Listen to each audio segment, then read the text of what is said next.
நம் அனைவரின் மீது ஏக இறைவனின் சாந்தியும் சமாதானமும் உண்டாக. குழந்தை வளர்ப்பு வாழ்வியலும் வழிமுறைகளும் என்னும் இந்த நிகழ்வில் கலந்து கொண்டு பயன்பெற வந்திருக்கும் உங்கள் அனைவரையும் வருக வருக என வரவேற்பதில் மகிழ்ச்சி அடைகிறேன். யங் மைண்ட்ஸ் இந்தியா தொடர்ந்து மக்களுக்கு தேவையான பல நல்ல தலைப்புகளின் நிகழ்ச்சிகளை நடத்தி வருகிறது. அதன் தொடர்ச்சியாக குழந்தை வளர்ப்பு என்ற தலைப்பில் மனநல ஆலோசகர் திருமதி ஜே வெனிலா அவர்களை கலந்து கொண்டு சிறப்புரையாற்றும் இந்த நிகழ்வை ஒருங்கிணைக்கிறது. அவர்களிடம் பேச நிறைய விஷயங்கள் இருக்கிறது, கேட்க நிறைய விஷயங்கள் இருக்கிறது. குழந்தை வளர்ப்பு பற்றி நீங்களும் நானும் தெரிந்து கொள்ள வேண்டிய விஷயங்கள் நிறைய இருக்கிறது. இந்த நிகழ்வு நவீன காலத்தின் தேவையாகவும் இருக்கிறது. அதனால் இந்த நிகழ்வில் கலந்து கொண்டு சிறப்புரையாற்ற இருக்கும் திருமதி ஜே வெண்ணிலா அவர்களையும் வருக வருகவென வரவேற்கிறேன்.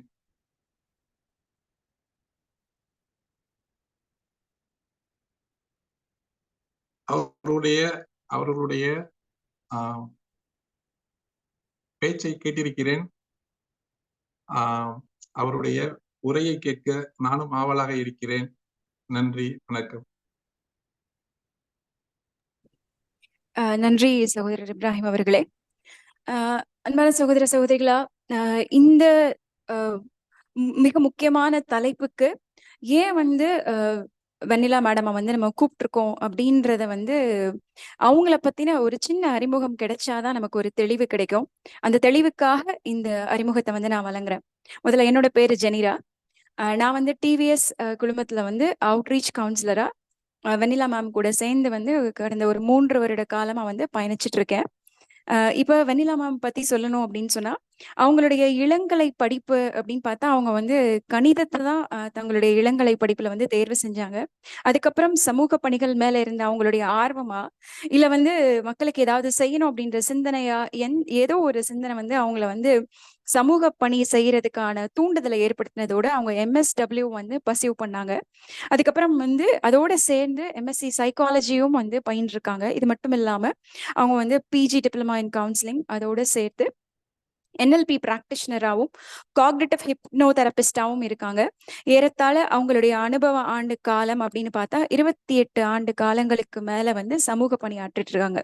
அவங்க முதல்ல அவங்களுடைய சமூக பணியை எங்க ஆரம்பிச்சாங்க அப்படின்னு சொன்னா, ரொம்ப கடினமான ஒரு களத்துல அவங்களுடைய பணி ஆரம்பமாச்சு.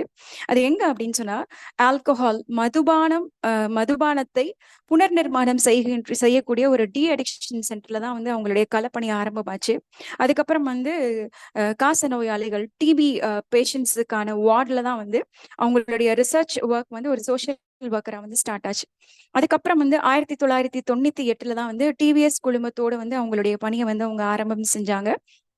தொடக்கத்துல டிவிஎஸ் நிறுவனங்கள் பத்தி நமக்கு தெரியும். இந்த டிவிஎஸ் இண்டஸ்ட்ரீஸ் உடைய எம்ப்ளாயிகளுடைய குடும்பம் மற்றும் குழந்தைகளின் நலவாழ்வு மற்றும் மனநலனுக்கான பணியாளரா ஆரம்பம் செய்ததோடு சேர்ந்து டிவிஎஸ் குழுமம் மதுரையில ஏறத்தாழ 5 பள்ளிகளை நிறுவிட்டு இந்த 5 பள்ளிகளுக்கான ஸ்டூடெண்ட் கவுன்சிலரா மட்டும் இல்லாம அதுக்கப்புறம் ஒவ்வொரு கம்பெனிக்கும் சமூக பணியாற்றக்கூடிய ஒரு பொறுப்பு இருக்கு. அந்த விங்குக்கு பேரு CSR, கார்பரேட் சோஷியல் ரெஸ்பான்சிபிலிட்டி. அந்த கார்பரேட் சோஷியல் ரெஸ்பான்சிபிலிட்டியை சார்ந்து ஏறத்தாழ ஒரு 25-30 கிராமங்களை டிவிஎஸ் கல்வி குழுமம் தத்தெடுத்திருந்தாங்க. அந்த 25-30 கிராமங்கள்ல இருக்கக்கூடிய பெண்கள் மற்றும் குழந்தைகளுக்கான மனநலம் மற்றும் சமூக நல முன்னேற்ற பணிகள்ல அவங்கள ஆட்படுத்தி கொண்டவங்கள மட்டும் இல்லாம மாநில அளவு பாராளுமன்றத்துக்கு குழந்தைகளை, அதுவும் கிராமத்துல எந்த வாய்ப்புகளும் பெரிதளவுல கிடைக்காத அந்த காலகட்டத்துல இருந்த குழந்தைகளை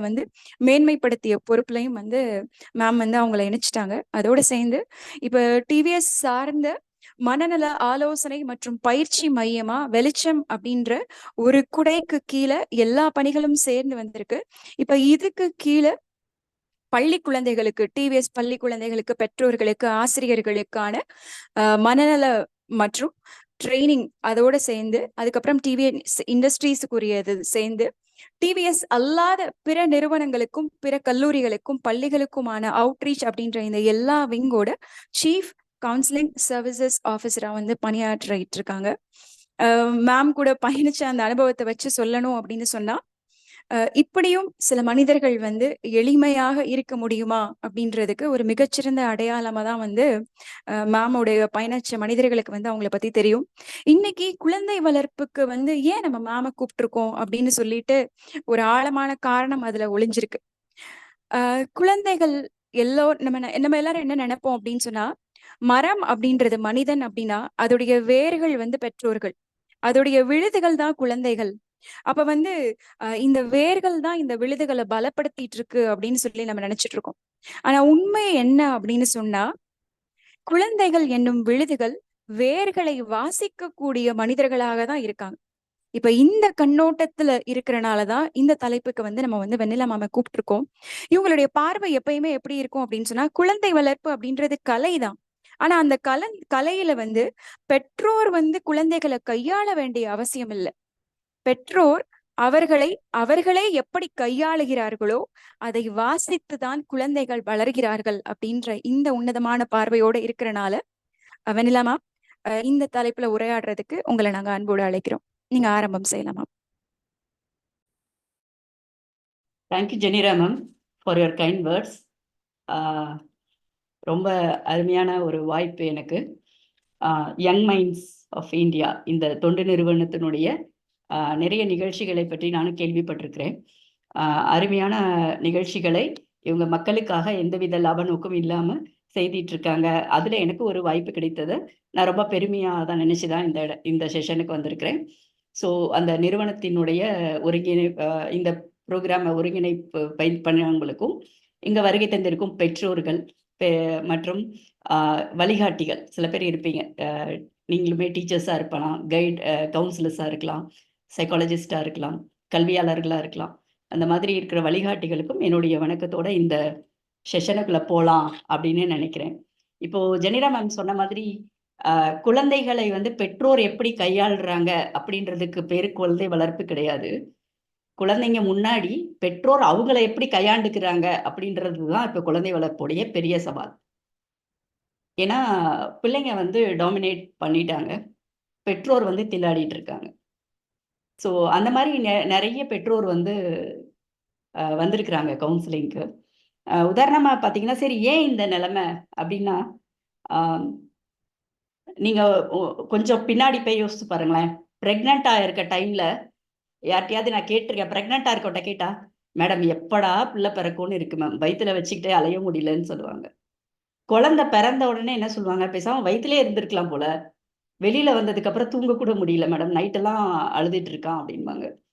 சரிம்மா இப்போ அழுதுட்டு இருக்கான் அப்படின்னா சொல்லுவாங்க, எப்படா பிள்ளை வந்து எந்திரிச்சு நடக்கும் அப்படின்பாங்க. நடந்ததுக்கு அப்புறம் என்ன சொல்லுவாங்க, பேசாம படுத்திருந்தாலே பரவாயில்ல போல, இது அங்கங்க ஓடிட்டு இருக்கு, என்னால சமாளிக்க முடியலன்பாங்க. சரி ஸ்கூலுக்கு போயிட்டா நல்லா இருக்கும்னு சொல்லுவாங்க.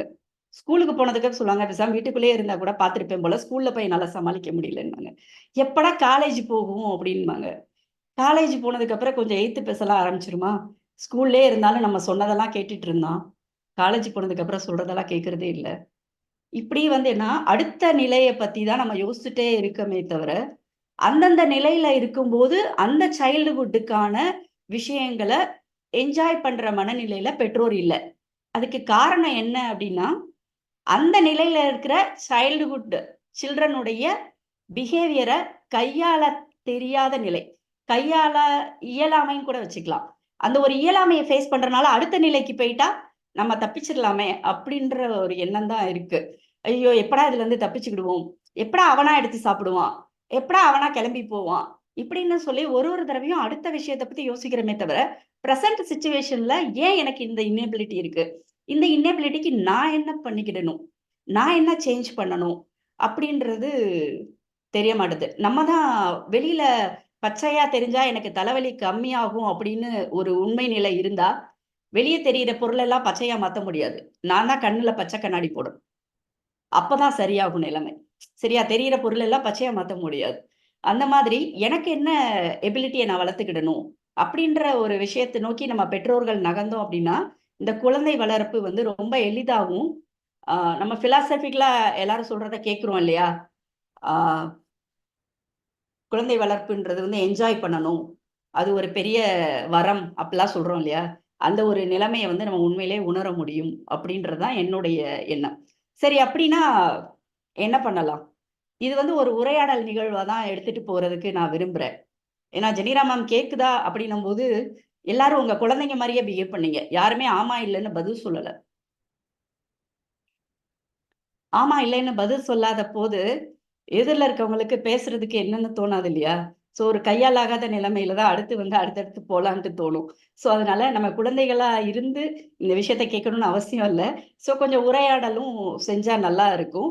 உங்களுடைய அன்மியூட் பண்ணிட்டு, ஆமா, இல்ல, இது சரி, இல்ல, எனக்கு 2வது கருத்து இருக்கு. அப்படிலாம் கூட நீங்க சொல்லலாம் அந்த உரையாடல்ல. சரிங்களா? ஸோ நெறைய கேள்வி கேட்கறதுக்கு அன்மியூட் பண்ண முடியலையா? ஓகே. அந்த ஆப்ஷன வேணா குடுக்க சொல்றேன். ஏன்னா, நீங்க கேள்வி கேட்கறதுல எனக்கு எந்த தொந்தரவும் இல்ல. ஸோ நீங்க கேள்வி கேட்டுக்கிறது நல்ல விஷயம் தான்.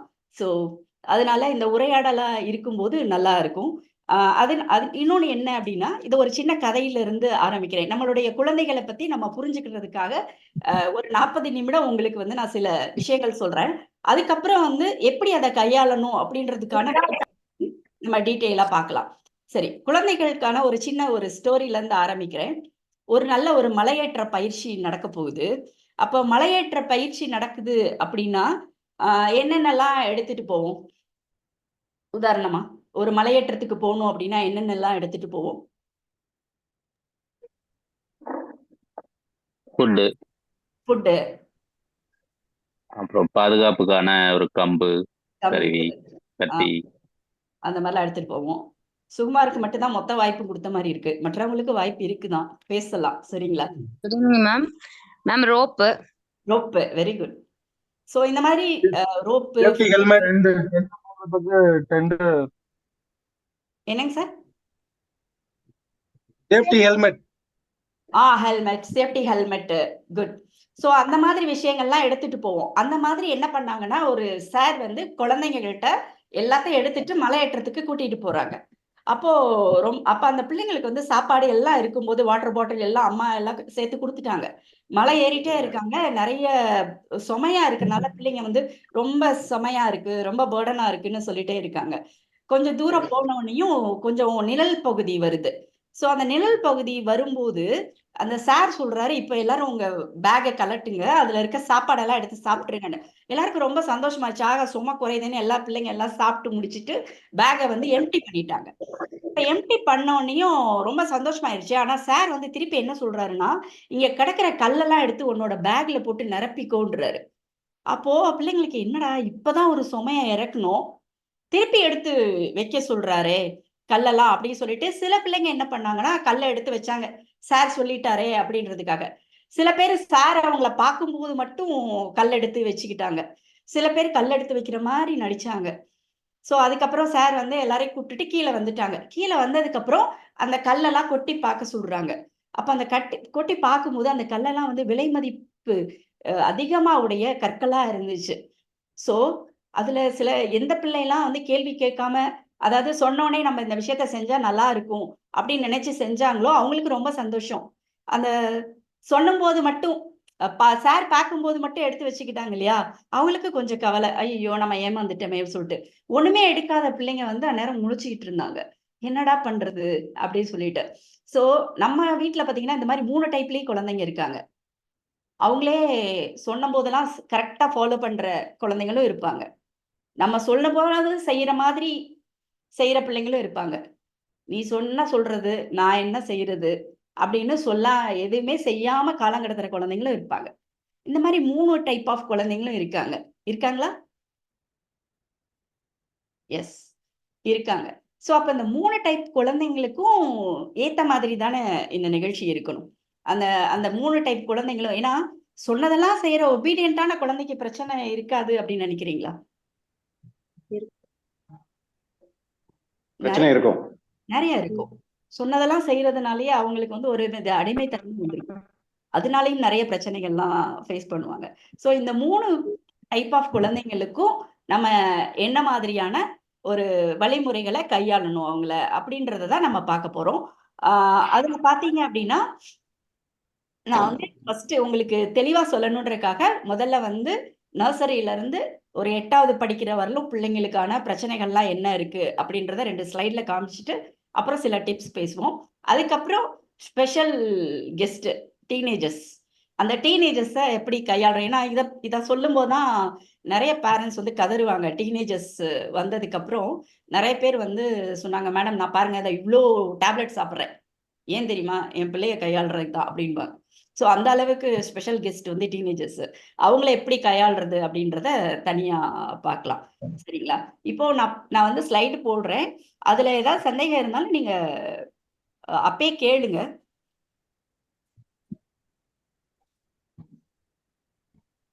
இப்போ நான் போடுற ஸ்லைடு பார்க்க முடியுது இல்லையா உங்களுக்கு?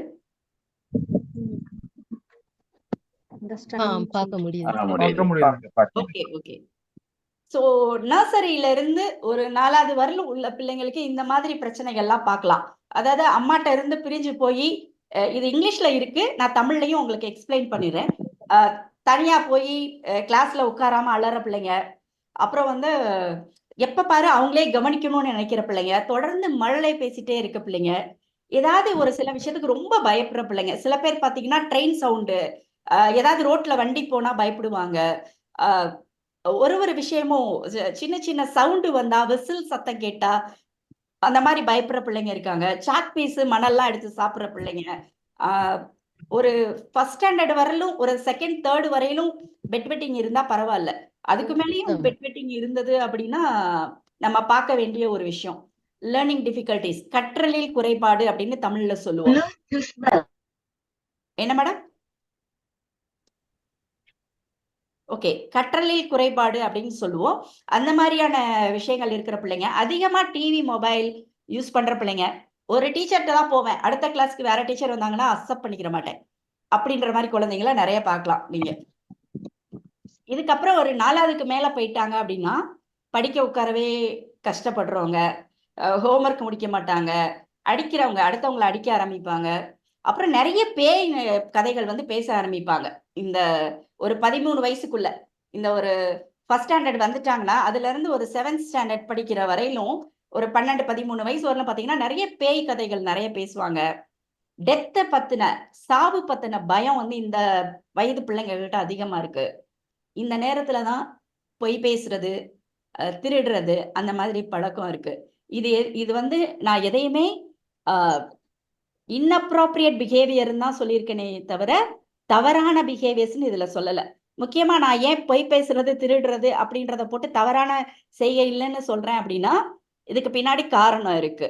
அதனாலதான் கேங் பிஹேவியர்ஸ். அப்புறம் இந்த நேரத்துல தான் பியூபர்ட்டி, பெரிய பிள்ளைங்களா ஆவாங்க குழந்தைங்க. அது ரிலேட்டடான பயம், ஜெண்டர் ஐடென்டிஃபிகேஷன், டே ட்ரீம் பண்றது, அப்புறம் ஆண் பெண் உறவுகள்ல வர்ற பிரச்சனை. இந்த நேரத்துல வந்து எதிர்பாலின அட்ராக்ஷன் வந்து ஜாஸ்தியா இருக்கும். அப்புறம் பாத்தீங்க அப்படின்னா இப்ப வந்து இந்த 8வதுக்குள்ள வந்து பிள்ளைங்க தானா கையை அறுத்துக்கிறது, அடிக்கடி உடம்பு சரியில்லாம போறது, ஸ்கூலுக்கு பாத்தீங்கன்னா பெரியவங்க யூஸ் பண்ற திங்ஸ் எல்லாம் எடுத்துட்டு வந்துருவாங்க. இந்த மாதிரியான விஷயங்கள்லாம் நிறைய இருக்கும். ஸோ இதுல ஏதாவது நான் அதிகமா போட்டிருக்கேன், இல்ல ஏதாவது ஒரு விஷயத்த நான் சேர்க்காம இருக்கேன் அப்படின்னு யாராவது ஏதாவது இருந்தா எனக்கு சொல்லலாம்.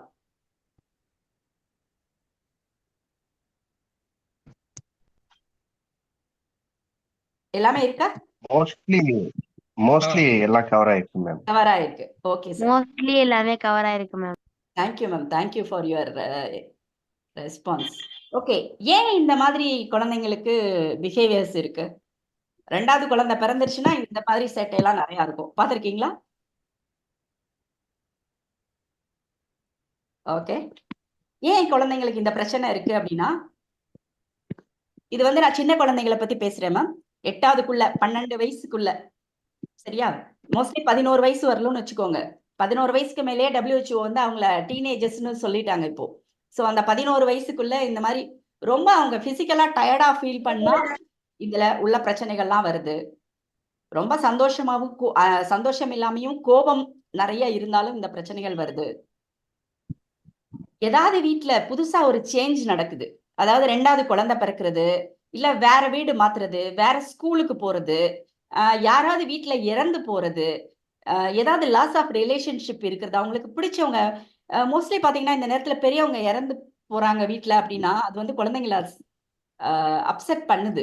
நம்ம நினைக்கிறோம் அவங்களுக்கு ஒண்ணும் தெரியாது அப்படின்னு சொல்லிட்டு, ஆனா அது வந்து அவங்களுக்கு அப்செட் கொடுக்குது. அதே மாதிரி பேரண்ட்ஸ் வந்து டிஸ்கனெக்டடா இருக்கிறது. ஏன்னா இந்த நேரத்துல பாத்தீங்கன்னா அப்பாவும் அம்மாவும் இந்த ஏஜ்ல நாங்க வேலை பார்த்தாதான் நிறைய சம்பாதிக்க முடியும்ன்ற ஒரே காரணத்துக்குனால நிறைய நேரம் டிஸ்கனெக்டடா இருக்காங்கன்னு சொல்ல முடியாது. அப்படி குழந்தைங்க ஃபீல் பண்றாங்க. டிஸ்கனெக்டடா இருக்கிறது மாதிரி ஃபீல் பண்ணாங்கன்னா இந்த மாதிரி பிஹேவியர்ஸை வெளிப்படுத்துறாங்க. Too much separation. நிறைய நேரம் வந்து பெற்றோர்கள்ட்ட கிராண்ட் பேரண்ட்ஸ் கிட்ட விட்டுட்டு தள்ளி இருப்பாங்க பேரண்ட்ஸ். அந்த மாதிரி ஹாஸ்டல்ல விடுறது. அப்புறம் பேரண்ட்ஸ் வந்து அவங்களுக்குள்ள சண்டை பிடிச்சிக்கிறது. குழந்தைங்க முன்னாடி சண்டை பிடிக்கிறது. குழந்தைங்களுக்கு வந்து கரெக்டான பவுண்டரிஸை வந்து வீட்டில் செட் பண்றது இல்லை. குழந்தைங்கள வந்து குழந்தைங்களா நடத்தாம நான் ஃப்ரெண்டா நடத்துறேன் அப்படின்ற பேர்ல ஒன்னே ஒண்ணு மட்டும் சொல்றேன். குழந்தைங்க வந்து எப்பயுமே உங்களுக்கு குழந்தைங்க தான். நீங்க அவங்களுக்கு ஃப்ரெண்டாலாம் ஆக முடியாது. ஃப்ரெண்ட்லியா வேணா பழகலாம், ஃப்ரெண்டா ஆக முடியாது. ஏன்னா அவங்க நிச்சயமா அந்த ஃப்ரேம்ல உங்களை வச்சு பார்க்க மாட்டாங்க. ஏன்றதை நான் அப்புறம் உங்களுக்கு வரக்கூடிய இதுல சொல்றேன். ஸோ அப்போ இந்த மாதிரி விஷயங்கள் வரும்போது குழந்தைங்க வந்து நான் முன்னாடி சொன்ன 2 ஸ்லைட்ல உள்ள எல்லா பிரச்சனைகளுக்கும் ஏன்னு பார்த்தோம்னா இந்த மாதிரியான விஷயங்கள் எல்லாம் காரணமா இருக்கு. அந்த சாக்பீஸ் சாப்பிட்றது, மணல் சாப்பிட்றதெல்லாம் பார்த்தீங்கன்னா பிசிக்கல் இல்னஸ்னால வரக்கூடி இருக்கும். பெட் வெட்டிங் பார்த்தீங்க அப்படின்னா பிசிக்கல் இல்னஸ்லையும் வரலாம், எமோஷனல் விஷயங்கள்னாலையும் வரலாம். இந்த லையிங் அண்ட் ஸ்டீலிங் இதெல்லாம் இருக்கு இல்லையா, இது வந்து ஏதாவது வீட்டுல மேஜர் சேஞ்ச் வருது, இன்னொரு குழந்தை வருது, இல்ல வேற யாராவது இறந்து போறாங்க, இந்த மாதிரி இருக்கும்போது பிள்ளைங்களுடைய அவங்க வந்து ரொம்ப டிஃப்ரெண்டா பிஹேவ் பண்ண ஆரம்பிப்பாங்க. பேரண்ட்ஸ் வந்து அந்த நேரத்துல கிரிட்டிசைஸ் பண்ண ஆரம்பிக்கிறாங்க. இந்த கிரிட்டிசைஸ் பண்ணக்கூடிய குழந்தைகள் எல்லாமே செல்ஃப் ஒர்த் கம்மி ஆகுது. அந்த நேரத்துல அந்த கோப்பிங்காக அவங்க என்ன பண்ணுவாங்கன்னா நிறைய விஷயத்த பொய் சொல்ல ஆரம்பிப்பாங்க.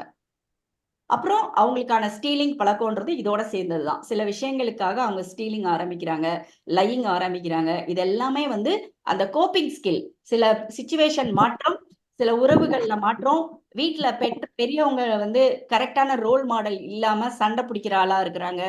அப்ப இந்த குழந்தை எக்ஸ்பிரஸ் பண்ண முடியல. இந்த மாதிரியான இருக்கும்போதுதான் இந்த லையிங், ஸ்டீலிங் எல்லாமே வருது. சரி, அப்ப குழந்தையுடைய இமோஷனல் மேனேஜ்மெண்ட் எப்படி பண்றது? இப்போ நான் வந்து சொன்னேன், குழந்தை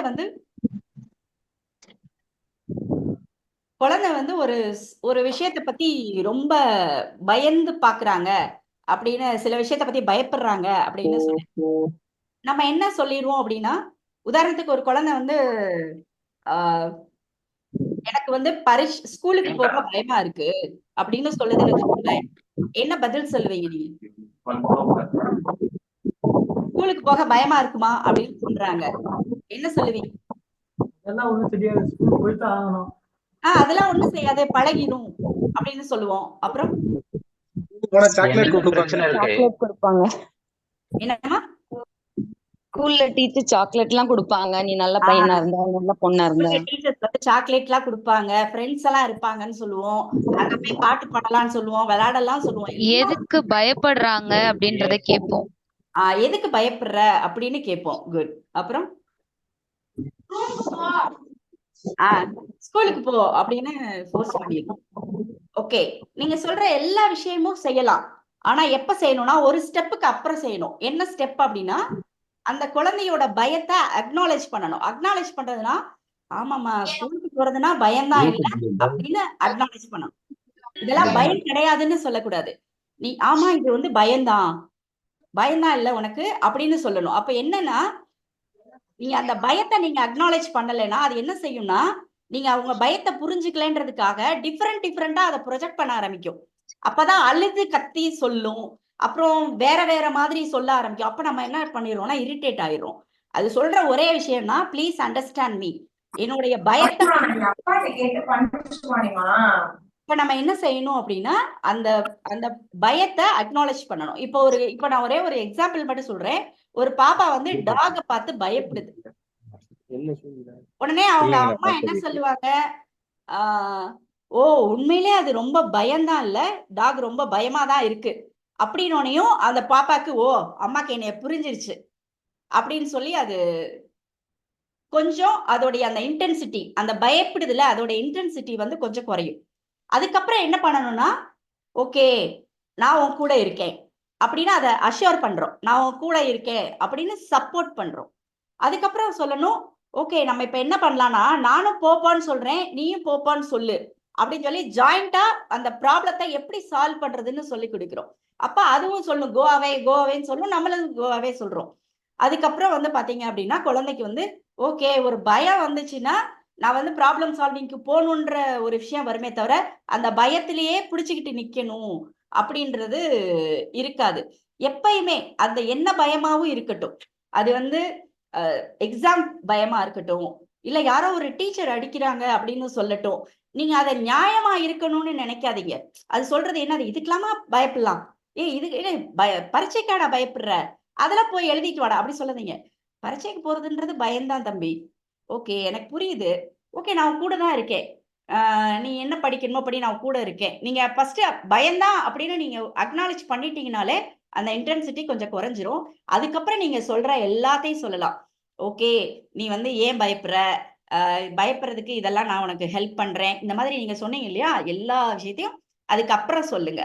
ஏன் அப்படின்னா பிள்ளைங்களை வந்து வழி நடத்துறதுக்கும் சரி, கரெக்ட் பண்றதுக்கும் சரி, அதுக்கு முன்னாடி கனெக்ட் பண்ணணும். கனெக்டிங் பிஃபோர் கரெக்டிங், அதுதான் எப்பயுமே நான் சொல்ற ஸ்லோகன். உங்க பிள்ளையோட கனெக்ட் பண்ணிட்டீங்கன்னா அதுக்கப்புறம் நீங்க என்ன மாதிரி வேணா கரெக்ட் பண்ணிக்கோங்க. உங்க அம்மா அப்பா உங்களுக்கு சொல்லி கொடுத்த மெத்தடா இருக்கட்டும், நீங்க பக்கத்து வீட்டுல பார்த்த மெத்தடா இருக்கட்டும், எதனாலும் ஃபாலோ பண்ணுங்க. ஆனா அதுக்கு முன்னாடி என் பிள்ளையோட நான் கனெக்ட் ஆயிட்டேனான்ட்டு பாருங்க. கனெக்ட் ஆனாதான் நீங்க எடுக்கிற கரெக்டிங் மெத்தடு வந்து பிள்ளைக்கு காதுக்குள்ளேயே போகும். அப்படி இல்லை அப்படின்னா மியூட் போட்டுருவான் அவன். மியூட் போட்டதுக்கு அப்புறம் நீங்க என்ன பேசுனீங்கனாலும் அது வந்து உள்ள போகாது. அதுக்கப்புறம் திருப்பி பேக் டு ஸ்கொயர் ஒன்ல தான் நிப்பாங்க. ஐயோ எனக்கு பயமா இருக்கு அப்படின்னு. ஹவு டு கனெக்ட் நிச்சயமா சொல்லித்தரேன் மேம். ஃபர்ஸ்ட் அந்த பயத்தை அக்னாலேஜ் பண்றீங்க இல்லையா, அதுக்கு பேர் தான் கனெக்ஷன். ஆமாடா உனக்கு பயமா இருக்கு இல்லையா, அது எனக்கு புரியுது. எக்ஸாம்னா பயம்தான். ஆமா எக்ஸாம்னா பயமா தான் இருக்கும், நம்மளுக்கு என்ன கொஸ்டின் வரும்னு பயமா இருக்கும் அப்படின்னு அதை கொஞ்சம் எலாபரேட்டா அவங்களோட பேசுறது. இந்த விஷயங்கள் எல்லாமே கனெக்டிங் தான்.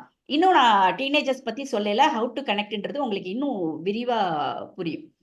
அதே மாதிரி இந்த சின்ன குழந்தைங்க கிட்ட டிசிப்ளினிங் போறது, இந்த கனெக்டிங் அப்படின்றத நீங்க அவங்கள அக்னாலேஜ் பண்ணிட்டீங்க. அதுக்கப்புறமா பெற்றோருடைய இமோஷனை பொறுத்து நீங்க எல்லாத்தையும் கரெக்ட் பண்ணக்கூடாது. இதுக்கு ஒரு எக்ஸாம்பிள் சொல்றேன். நாள் வீட்டுக்குள்ள போறீங்க, காகிதமா கிடக்கு ஒரு இடத்துல. நீங்க அப்ப வந்து ரொம்ப கோவமா உள்ள போறீங்க. யார் இப்படி காகிதத்தை எல்லாம் கிழிச்சு போட்டது, என்ன டஸ்ட்பின் யூஸ் பண்ணணும்னு தெரியாதா அப்படின்னு சொல்லி நீங்க கோவமா போகையில அதை கத்துவீங்க. உடனே வீட்டுல எல்லாரும் என்ன பண்ணுவாங்கன்னா எடுத்து எடுத்து போட்டு வச்சிருவீங்க. இன்னொரு நாள் சந்தோஷமா வீட்டுக்குள்ள நுழையிறீங்க, அப்பயும் காகிதம் கிடக்கும். ஆனா அதை பத்தி கண்டுக்கவே மாட்டீங்க. நீங்க பாட்டுக்கு இருப்பீங்க, எப்பயும் போல இருப்பீங்க. அப்போ காகிதம் கிழிச்சு கிடந்தது தப்பா, இல்ல நீங்க இமோஷன்ஸ் வந்து சந்தோஷமா இருக்கிறதும் இல்ல கோவமா இருக்கிறதும் தப்பா? குழந்தை குழம்பி போயிடும். அப்போ என்ன டிசிப்ளின் பண்ணணும்னு நினைச்சீங்களோ அது முடியாது. ஏன்னா பெற்றோர்கள் எப்பயுமே அவங்க இமோஷன்ஸ்க்கு ஏத்த மாதிரி தான் டிசிப்ளினரி ஆக்ஷனே எடுக்கிறோம். நம்ம சந்தோஷமா இருக்கையில எல்லா விஷயத்தையும் லைட்டரா ஹேண்டில் பண்றோம், நம்ம கோவமா இருக்கையில எல்லா விஷயத்தையும் ஸ்ட்ரிக்டா ஹேண்டில் பண்றோம். பட் வீட்டுல வந்து இந்த டிசிப்ளினரி விஷயங்கள் கான்சிக்வன்சஸ் நம்ம போடுறோம் இல்லையா, எப்படி நம்ம சால்வ் பண்றது விஷயங்களை, இந்த இது பண்ணா இந்த நம்ம வீட்டுல வந்து 18 வயசு அதாவது 9 மணிக்கு மேல யாரும் வெளியில இருக்கக்கூடாது அப்படின்னு நீங்க நினைச்சீங்கன்னா அதை வீட்டுல வந்து ஃபேமிலி ரூலா கொண்டு வந்துடணும் ஆரம்பத்திலேயே. அப்ப அந்த ஃபேமிலி ரூல்ன்றது நீங்க சந்தோஷமா இருந்தாலும் அதே ஃபேமிலி ரூல் தான், நீங்க கோவமா இருந்தாலும் அதே ஃபேமிலி ரூல் தான். சோ அப்ப வந்து இந்த பிஹேவியருக்காக தான் என்ன நீங்க திட்டுறீங்க அப்படின்றது அந்த குழந்தைக்கு நல்லாவே தெரியும். அதை விட்டுட்டு நான் சந்தோஷமா இருக்கையில நான் திட்ட மாட்டேன், நான் கோவமா இருக்கையில திட்டுவேன் அப்படின்னா அடுத்து டீனேஜ் வரையில அவன் டூயல் ரோல் ப்ளே பண்றான். எப்படி எப்படி உங்களை சந்தோஷமா மாத்திக்கிறது? அம்மா சந்தோஷமா இருந்தா அம்மாட்ட போய் கேட்க வேண்டியது, அப்பா சந்தோஷமா இருந்தா அப்பாட்ட போய் கேட்கலாம். சோ எந்த இடத்துல எப்படி பிளே பண்ணணும். அப்ப நம்ம நினைப்போம், இன்னும் என் குழந்தை இப்பயே இவ்வளவு மேனிப்புலேஷன் பழகிடுச்சு அப்படியும் அதையும் நம்ம வந்து என்ன பண்ணுவோம்னா பதறி போய் பார்க்க ஆரம்பிப்போம். சோ உங்க இமோஷனுக்கு ஏத்த மாதிரி டிசிப்ளினரி பிராக்டிஸ் இருக்கக்கூடாது. ஒரே மாதிரியான கான்சிக்வன்சஸ், ஒரே ரூல் தான் உங்க வீட்டை பொறுத்தளவு எல்லாருக்கும்.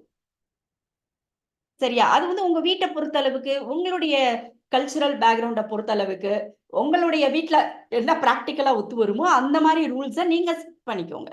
சோ அந்த ரூல்ஸ்க்குள்ள முக்கியமா அம்மாவும் வரணும், அப்பாவும் வரணும். 9 மணிக்குள்ள எல்லாரும் வெளியில இருக்கக்கூடாது யாரும். அப்படி 9 மணிக்கு மேல இருந்தா பெர்மிஷன் வாங்கணும் அப்படின்னா அப்பாவும் வாங்கணும், அம்மாவும் வாங்கணும். அப்பதான் பிள்ளையும் அதை ஃபாலோ பண்ணுவாங்க. இல்லைன்னா அந்த ரூல்ஸ் வந்து அக்ரிமெண்ட்டுக்குள்ள வரல அப்படின்னா அது ப்ராக்டிக்கலா ஒத்து வராது. வீட்ல அது டைல்யூட் ஆயிட்டே இருக்கும். ஒரு நாள் அப்பா டைல்யூட் பண்ணுவாரு, ஒரு நாள் அம்மா டைல்யூட் பண்ணுவாங்க. ஸோ அதே மாதிரி இந்த குழந்தைங்க 8வது படிக்கிறவங்கள, அதாவது 12 வயசுக்குள்ள இருக்க குழந்தைங்களுக்கு நிறைய ஓரியன்டேஷன் பண்ணலாம். நான் ஏன் இந்த வயசு குழந்தைங்களுக்கு நிறைய மெத்தட்ஸ் சொல்லித்தரேன் அப்படின்னா, 13 வயசு வரலாம் தான் பிள்ளை உங்களுக்கு காது கொடுக்கும். 13 வயசுக்கு மேல வெளியே தான் காது கொடுக்கும். அது வரலும் வந்து அம்மாவும் அப்பாவும் தான் ஹீரோவும் ஹீரோயினா இருப்பாங்க.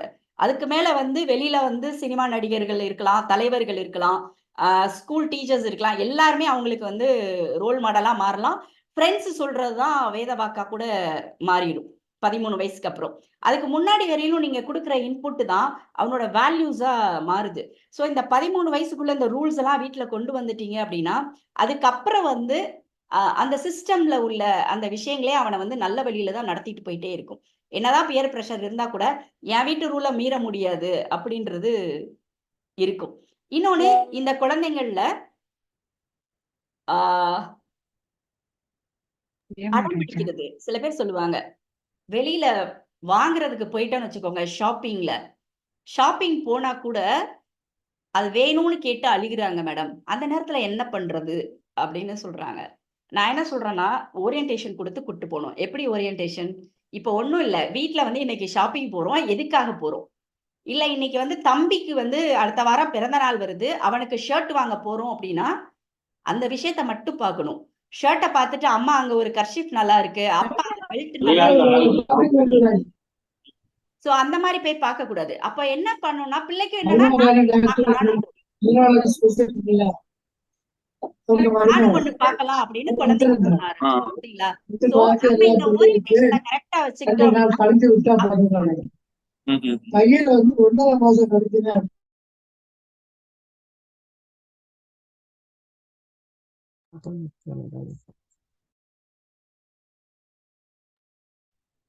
சோ இந்த மாதிரி ஒரு ஓரியன்டேஷன் வச்சிருந்தா பிள்ளைக்கு வந்து ஓகே, இப்ப வாங்க போனோம்னா யாருக்காக போறோமோ அதை மட்டும்தான் வாங்கி கொடுப்பாங்க, மத்தவங்களுக்கு வந்து வாங்கி கொடுக்க மாட்டாங்க அப்படின்றது வந்து பதிஞ்சிரும். சோ நம்ம போற நேரம்லாம் எல்லாருக்கும் பார்ப்போம். ஆனா உனக்கு இது கிடையாதுன்னும் போது அதுக்கு புரியாது. ஏன் அப்ப என்னைய மட்டும் ஒதுக்குறாங்க, ஏன் எனக்கு வாங்கி கொடுத்தா என்ன, ஜஸ்ட் 500 தானே, ஜஸ்ட் 1000 தானே அப்படின்ட்டு போவாங்க. சோ நம்ம தம்பிக்கு இன்னைக்கு பிறந்த நாளுக்காக போறோம்னா இவ்வளவுதான் பட்ஜெட், இதை மட்டும் தான் பார்க்க போறோம், மத்த எதையுமே யாரும் பார்க்க கூடாது. எதுக்காக நீங்க சொல்லி கூட்டு போனீங்களோ அதை மட்டும் செஞ்சுட்டு திருப்பி வந்தீங்க அப்படின்னா அது ரொம்ப கஷ்டம்தான். நான் எனக்கு புரியும். போகையில வந்து மத்ததாவே ஒரே நேரத்துல முடிச்சிட்டு வந்துடலாம் அப்படின்றதா நம்ம எண்ணமா இருக்கும். ஆனா நமக்கான வேலை முக்கியமா, குழந்தைங்களுக்கு வந்து இந்த மாதிரி டிசிப்ளினரி விஷயங்களை நம்ம சொல்லி கொடுக்கறது முக்கியமா அப்படின்னு புரிஞ்சுக்கிட்டீங்க அப்படின்னா இந்த விஷயம் வந்து உங்களுக்கு ரொம்ப நல்லா பலன் குடிக்கும். இந்த விஷயங்கள்லாம் வந்து நான் படிக்கும்போது என்னுடைய ப்ரொஃபசர்ஸ் சொல்லி கொடுத்து நான் வந்து ஃபாலோ பண்ணிட்டு இருக்க விஷயங்கள் தான். ஸோ இதெல்லாமே உங்களுக்கு ரொம்ப பலன் கொடுக்கும். இந்த மாதிரி அவங்களுடைய இமோஷனல் அட்ரஸ் பண்றது, அவங்களுக்கான சின்ன சின்ன விஷயத்துக்கு ரூல் செட் பண்ணி வைக்கிறது, இது எல்லாமே வந்து ஹெல்ப் பண்ணும். ஏன் ஹெல்ப் பண்ணும் அப்படின்னா, நான் சொல்றேன் இல்லையா, ஆக்டிவா சில சில்ட்ரன் இருப்பாங்க. அவங்களுக்கு நீங்க இந்த மாதிரி ரூல் செட் பண்ணீங்கன்னா அதை அழகா அவங்க ஃபாலோ பண்ணிட்டு என்ன செய்யணும் ஏது செய்யணும்ன்றது வந்துருவாங்க. இன்ஆக்டிவா சில்ட்ரன் இருப்பாங்க. அவங்களுக்கு இந்த ரூல் செட் பண்றது ஓரியன்டேஷன் வந்து ஹெல்ப் பண்ணும். ஸ்டபர்னா சில சில்ட்ரன் இருப்பாங்க. நீ என்ன வேணா செய்ய, நான் என்ன வேணா பண்றேன், பதில்லாம் சொல்ல முடியாது. அவங்களுக்கும் இந்த ரூல்ஸ் செட் பண்ணா அவங்களும் ஃபாலோ பண்ணுவாங்க. ஸோ இந்த 3 வகையான குழந்தைங்களுக்கும் இந்த ரூல்ஸை செட் பண்றது மூலமா நீங்க அழகா உங்களுடைய ஃபேமிலியில சில விஷயங்களை வந்து செயல்படுத்தி கொண்டு வர்றதுக்கு முடியும். இன்னொரு விஷயம் இருக்கு, லேர்னிங் டிஃபிகல்ட்டி அப்படின்னு சொல்லியிருந்தேன். இந்த லேர்னிங் டிஃபிகல்ட்டி, கற்றலில் குறைபாடு அப்படின்றது இந்த குழந்தைகள் வந்து 3வது படிக்கும்போது, அதாவது 3வது படிக்குதுன்னா ஒரு 8 வயதுல வந்து உங்களுக்கு தெரிய வரும். அதாவது அவங்க ஓரலா கேட்டா எல்லா விஷயத்தையும் ஆன்சர் பண்ணுவாங்க. எழுதும் போது பாத்தீங்கன்னா எழுத வராது. அவங்க பேசுற அளவுக்கு எழுத மாட்டாங்க. சோ பேசுறதுக்கான எபிலிட்டிக்கும் ரிட்டன் எபிலிட்டிக்கும் டிஃபரன்ஸ் ரொம்ப ஜாஸ்தியா இருந்துச்சுன்னா அவங்களுக்கு கற்றலில் குறைபாடு இருக்கலாம் அப்படின்னு நம்ம சந்தேகப்படலாம். 2வது, பி வந்து போடுற இடத்துல எல்லாம் டி போடுவாங்க. அதாவது மாத்தி, கண்ணாடியில பார்த்தோம்னா மாத்தி தெரியும் இல்லையா, அந்த மாதிரி போடுவாங்க. குறிப்பிட்ட கடைசி வார்த்தை இ, ஏ அதெல்லாம் போடாம இருப்பாங்க. இந்த மாதிரியான தவறுகள் வரும்போது அதை நீங்க கட்டாயமா ஒரு எக்ஸ்பர்ட் கிட்ட, ஒரு சைக்காலஜிஸ்ட போயிட்டு ஒரு அசஸ்மெண்ட் பண்ணிட்டு அவங்களுக்கு எந்த முறையில சொல்லி தரணுமோ அந்த முறையில சொல்லி கொடுக்கணும். இல்ல அப்படின்னா அவங்களால கிளாஸ் ரூம்ல வந்து 3rd ஸ்டாண்டர்டுக்கு அப்புறமா அவங்களால கனெக்ட் ஆக முடியாது. அப்ப கனெக்ட் ஆக முடியல அப்படின்னும் போது அவங்க நிறைய அக்ரெசிவா பிஹேவ் பண்ண ஆரம்பிப்பாங்க. நிறைய பிஹேவியரல் ப்ராப்ளம்ஸ் வந்து அப்பதான் ஸ்டார்ட் ஆகுது. மற்ற காரியங்கள் செய்ய ஆரம்பிப்பாங்க. லையிங், ஸ்டீலிங்கு, டிஸ்ட்ரக்டிவ் பிஹேவியர்ஸ், இது எல்லாம் அட்டென்ஷன் சீக்கிங், இது எல்லாமே இந்த கற்றல் குறைபாடு உள்ள குழந்தைங்களை சரியான முறையில நம்ம கவனிச்சு அவங்களுக்கான கேரிங்கும் அவங்களுக்கான எஃபர்ட்ஸும் நம்ம கொடுக்கல அப்படின்ற போதுதான் இந்த பிஹேவியரல் ப்ராப்ளம்ஸ் வந்து ஸ்டார்ட் ஆகுது. இந்த நேரத்துல நான் இன்னொன்னு சொல்ல விரும்புறேன். குழந்தைங்களை வந்து நல்லா கவனிக்கிறோம், நல்லா சாப்பிட்றாங்களா தூங்குறாங்களான்னு கவனிக்கிறோம், இன்னும் கொஞ்சம் சேர்த்து அப்சர்வ் பண்ணணும். நான் சொல்றது வந்து ஒரு பாட்டு தமிழ்ல சொல்லுவாங்க, குழந்தைகள் வளர்வது வந்து அன்னை நல்லவனாகவும் தீயவனாகவும் வளர்வது அன்னை வளர்ப்பினிலேன்னு சொல்லுவாங்க. நான் வந்து அதுக்கு அகெயின்ஸ்ட். பெற்றோர் வளர்ப்பினிலே, அம்மா அப்பா 2 பேரும் சேர்ந்துதான் குழந்தைய பார்க்கணும். அப்சர்வேஷன் வந்து கீன் அப்சர்வேஷன் இருக்கணும். வருவாங்க கவுன்சிலர்ஸ் கிட்ட, மேம் என் பிள்ளை படிக்கவே மாட்டேங்குது. ஓகே, நான் சொன்னேன் படிக்க மாட்டேங்குதுன்னா அப்படின்னு. மேம் படிக்க மாட்டேதுன்னா படிக்க மாட்டேது. ஸோ நீங்க நல்லா புரிஞ்சுக்கோங்க. படிக்கிறது அப்படின்னா வாசிக்க தெரியலையா, எழுத தெரியலையா, இல்ல அதை காம்ப்ரிஹெண்ட் பண்ணி புரிஞ்சுக்கிட தெரியலையா, இல்ல மெமரி பண்ண தெரியலையா, இல்ல பெர்ஃபார்மன்ஸ் அதை கொண்டு போய் எக்ஸாம்ல எழுத தெரியலையா. இந்த 5 விஷயம் இருக்கு. இதுல 5 விஷயமும் இல்லாத பிள்ளை இருக்காது. சரியா? மூளை வளர்ச்சியும் ஐக்கியூ கம்மியா இருக்க பிள்ளை தான் இந்த 5 விஷயத்திலையும் தடுமாறும். நம்ம பிள்ளைக்கு எது வரல அப்படின்றத நீங்க அப்சர்வ் பண்ணிட்டு கரெக்டா நீங்க போய் கைடன்ஸ் கேட்டீங்க அப்படின்னா டக்குன்னு உங்களுக்கான சேஞ்சஸ் கிடைக்கும். அதை விட்டுட்டு மொத்தமா என் பிள்ளைக்கு படிப்பு வரல, படிக்கிறதுல இன்ட்ரெஸ்ட் இல்ல அப்படி யோசிக்காதீங்க. படிக்க இன்ட்ரெஸ்ட் இல்லைன்னா ஏன் இன்ட்ரெஸ்ட் இல்லை அப்படின்னு பாத்தீங்கன்னா இந்த 5 விஷயத்துல ஏதாவது ஒண்ணுல பிரச்சனை இருக்கும். அதனாலதான் அவன் என்ன பண்ணுவான்னா ஸ்கூல்ல விரும்ப மாட்டான், படிக்கிறதுக்கு உட்கார்றதுனாலே கஷ்டப்படுவான். அப்ப வாசிக்க தெரியலையா, எழுத தெரியலையா, காம்ப்ரிஹெண்ட் பண்ணி புரிஞ்சுக்கிற தெரியலையா, மெமரி பண்ண தெரியலையா, பெர்ஃபார்மன்ஸ்ல கஷ்டப்படுறானா. இந்த 5 விஷயத்தையும் வந்து பெற்றோர் வந்து தயவுசெய்து நல்லா அப்சர்வ் பண்ணிட்டு அதுக்கான கைடன்ஸை டீச்சர்ஸ் கிட்ட கேளுங்க. சரியா? ஒரு விஷயத்துக்கும் அதுக்கான எக்ஸ்பர்ட் கிட்ட தான் போகணும். பக்கத்து வீட்டுக்காரங்கிட்ட கேட்டேன், அவங்ககிட்ட கேட்டீங்கன்னா அவங்களுக்கு தெரிஞ்ச எக்ஸ்பீரியன்ஸும் சொல்லுவாங்க. அப்ப எல்லா பிள்ளைங்களும் ஒரே மாதிரி கிடையாது, ஒவ்வொன்றும் ஒரு மாதிரி.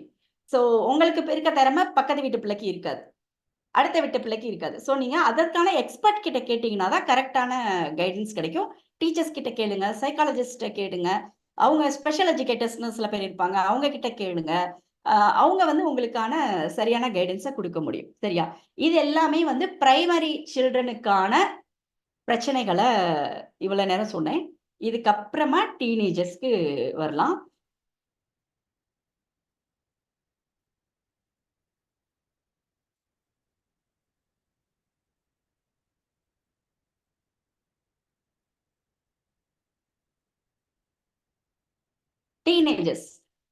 டீனேஜர்ஸ்னாலே நிறைய பேருக்கு என்னன்னா அவங்க பையனை பத்தி பேசும்போது கோவத்தோட தான் பேசுறாங்க. பெற்றோர் ரொம்ப கோவமா பேசுறாங்க, ரொம்ப திமிரா இருக்கா மேடம், யாரையுமே கண்டுக்கிறது இல்ல, ரொம்ப அலட்சியமா இருக்கான். சாரி, இந்நேரத்துக்கு முன்னாடி பிரைமரி சில்ட்ரனுக்காக இன்னொரு விஷயத்த நான் சொல்லிடுறேன். பிரைமரி சில்ட்ரனை பொறுத்தளவுக்கு இந்த அபியூஸ் அப்படின்ற விஷயம் வந்து கொஞ்சம் நம்ம கவனிக்கப்பட வேண்டிய ஒரு விஷயம். அபியூஸ் அப்படின்றதுக்கு நான் பெற்றோர்கிட்ட சொல்லுவேன், அதுக்காக என்ன நீங்க வந்து அதுக்காக என்ன உங்க விஷயத்துல உங்க குழந்தைகிட்ட நீங்க சொல்லி வச்சிருக்கீங்க அப்படின்னா, மேடம் அவன் போற நேரம்னா நான் ஃபோன் கொடுத்து விடுறேன் அப்படின்னு. ஃபோன் வாங்கி கொடுத்து விடுறாங்க. ஓகே, ஃபோன் வாங்கி கொடுத்தோமே, பிள்ளைக்கு கத்த சொல்லி கொடுத்தோமா? ஏதாவது ஒரு பிரச்சனை வச்சுக்கோங்க, பிள்ளை கத்த தெரியுமா? அதுக்கு ஹெல்ப்னு கத்த தெரியுமா? என் பிள்ளை அதுதான் ஃபர்ஸ்ட். போனை அடிச்சு கூப்பிடுறதெல்லாம் அடுத்துக்கு அப்புறம் தான். ஃபர்ஸ்ட் வந்து கூப்பிட தெரியணும், பக்கத்துல ஸ்ட்ரேஞ்சர்ஸோட போய் பேச தெரியணும், ஸ்ட்ரேஞ்சர்ஸ் கிட்ட எனக்கு ஹெல்ப் வேணும்னு கேட்க தெரியணும். தவறான இடங்கள்ல தொடுறது அப்படின்னா என்னன்றது குழந்தைக்கு சொல்ல தெரியணும். நீங்க அந்த மாதிரி ஸ்லைடு வேணும்னு கேட்டா நான் உங்களுக்கு ஜெனிரா மேடம் மூலமா சில ஸ்லைட்ஸ் எல்லாம் கொடுக்குறேன். அதை வந்து குழந்தைக்கு போட்டு இந்தந்த இடங்கள்ல யாராவது டச் பண்ணா அது அபியூஸ்.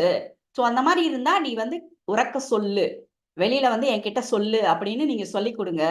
ஏன்னா பெற்றோர் வந்து கட்டாயம் சொல்லி, இது வந்து ஆண் பிள்ளைங்களுக்கும் சேர்த்து தான் சொல்றேன், ஆண் பிள்ளைங்களுக்கும் இது இருக்கு. முதல்ல பிள்ளைங்களுக்கு கத்த சொல்லுங்க, நோன்னு சொல்லுங்க.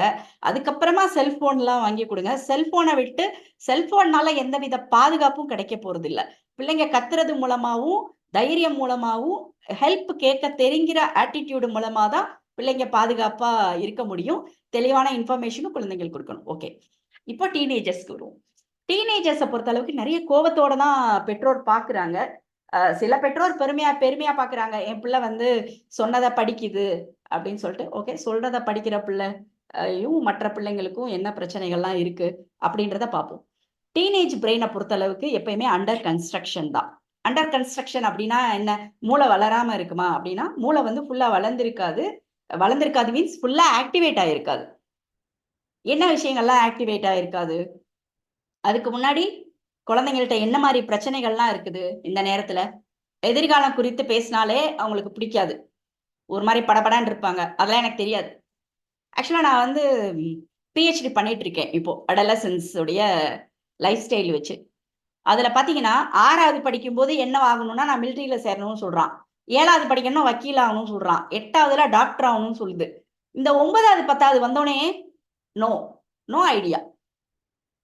நிறைய பேரு 70% மேல இந்த 9வது 10வதுக்கு மேல நோ ஐடியான்னு கொடுக்குறான். ஏன் அப்படின்னா ஃபியூச்சரை பத்தி பயம் வந்துருச்சு.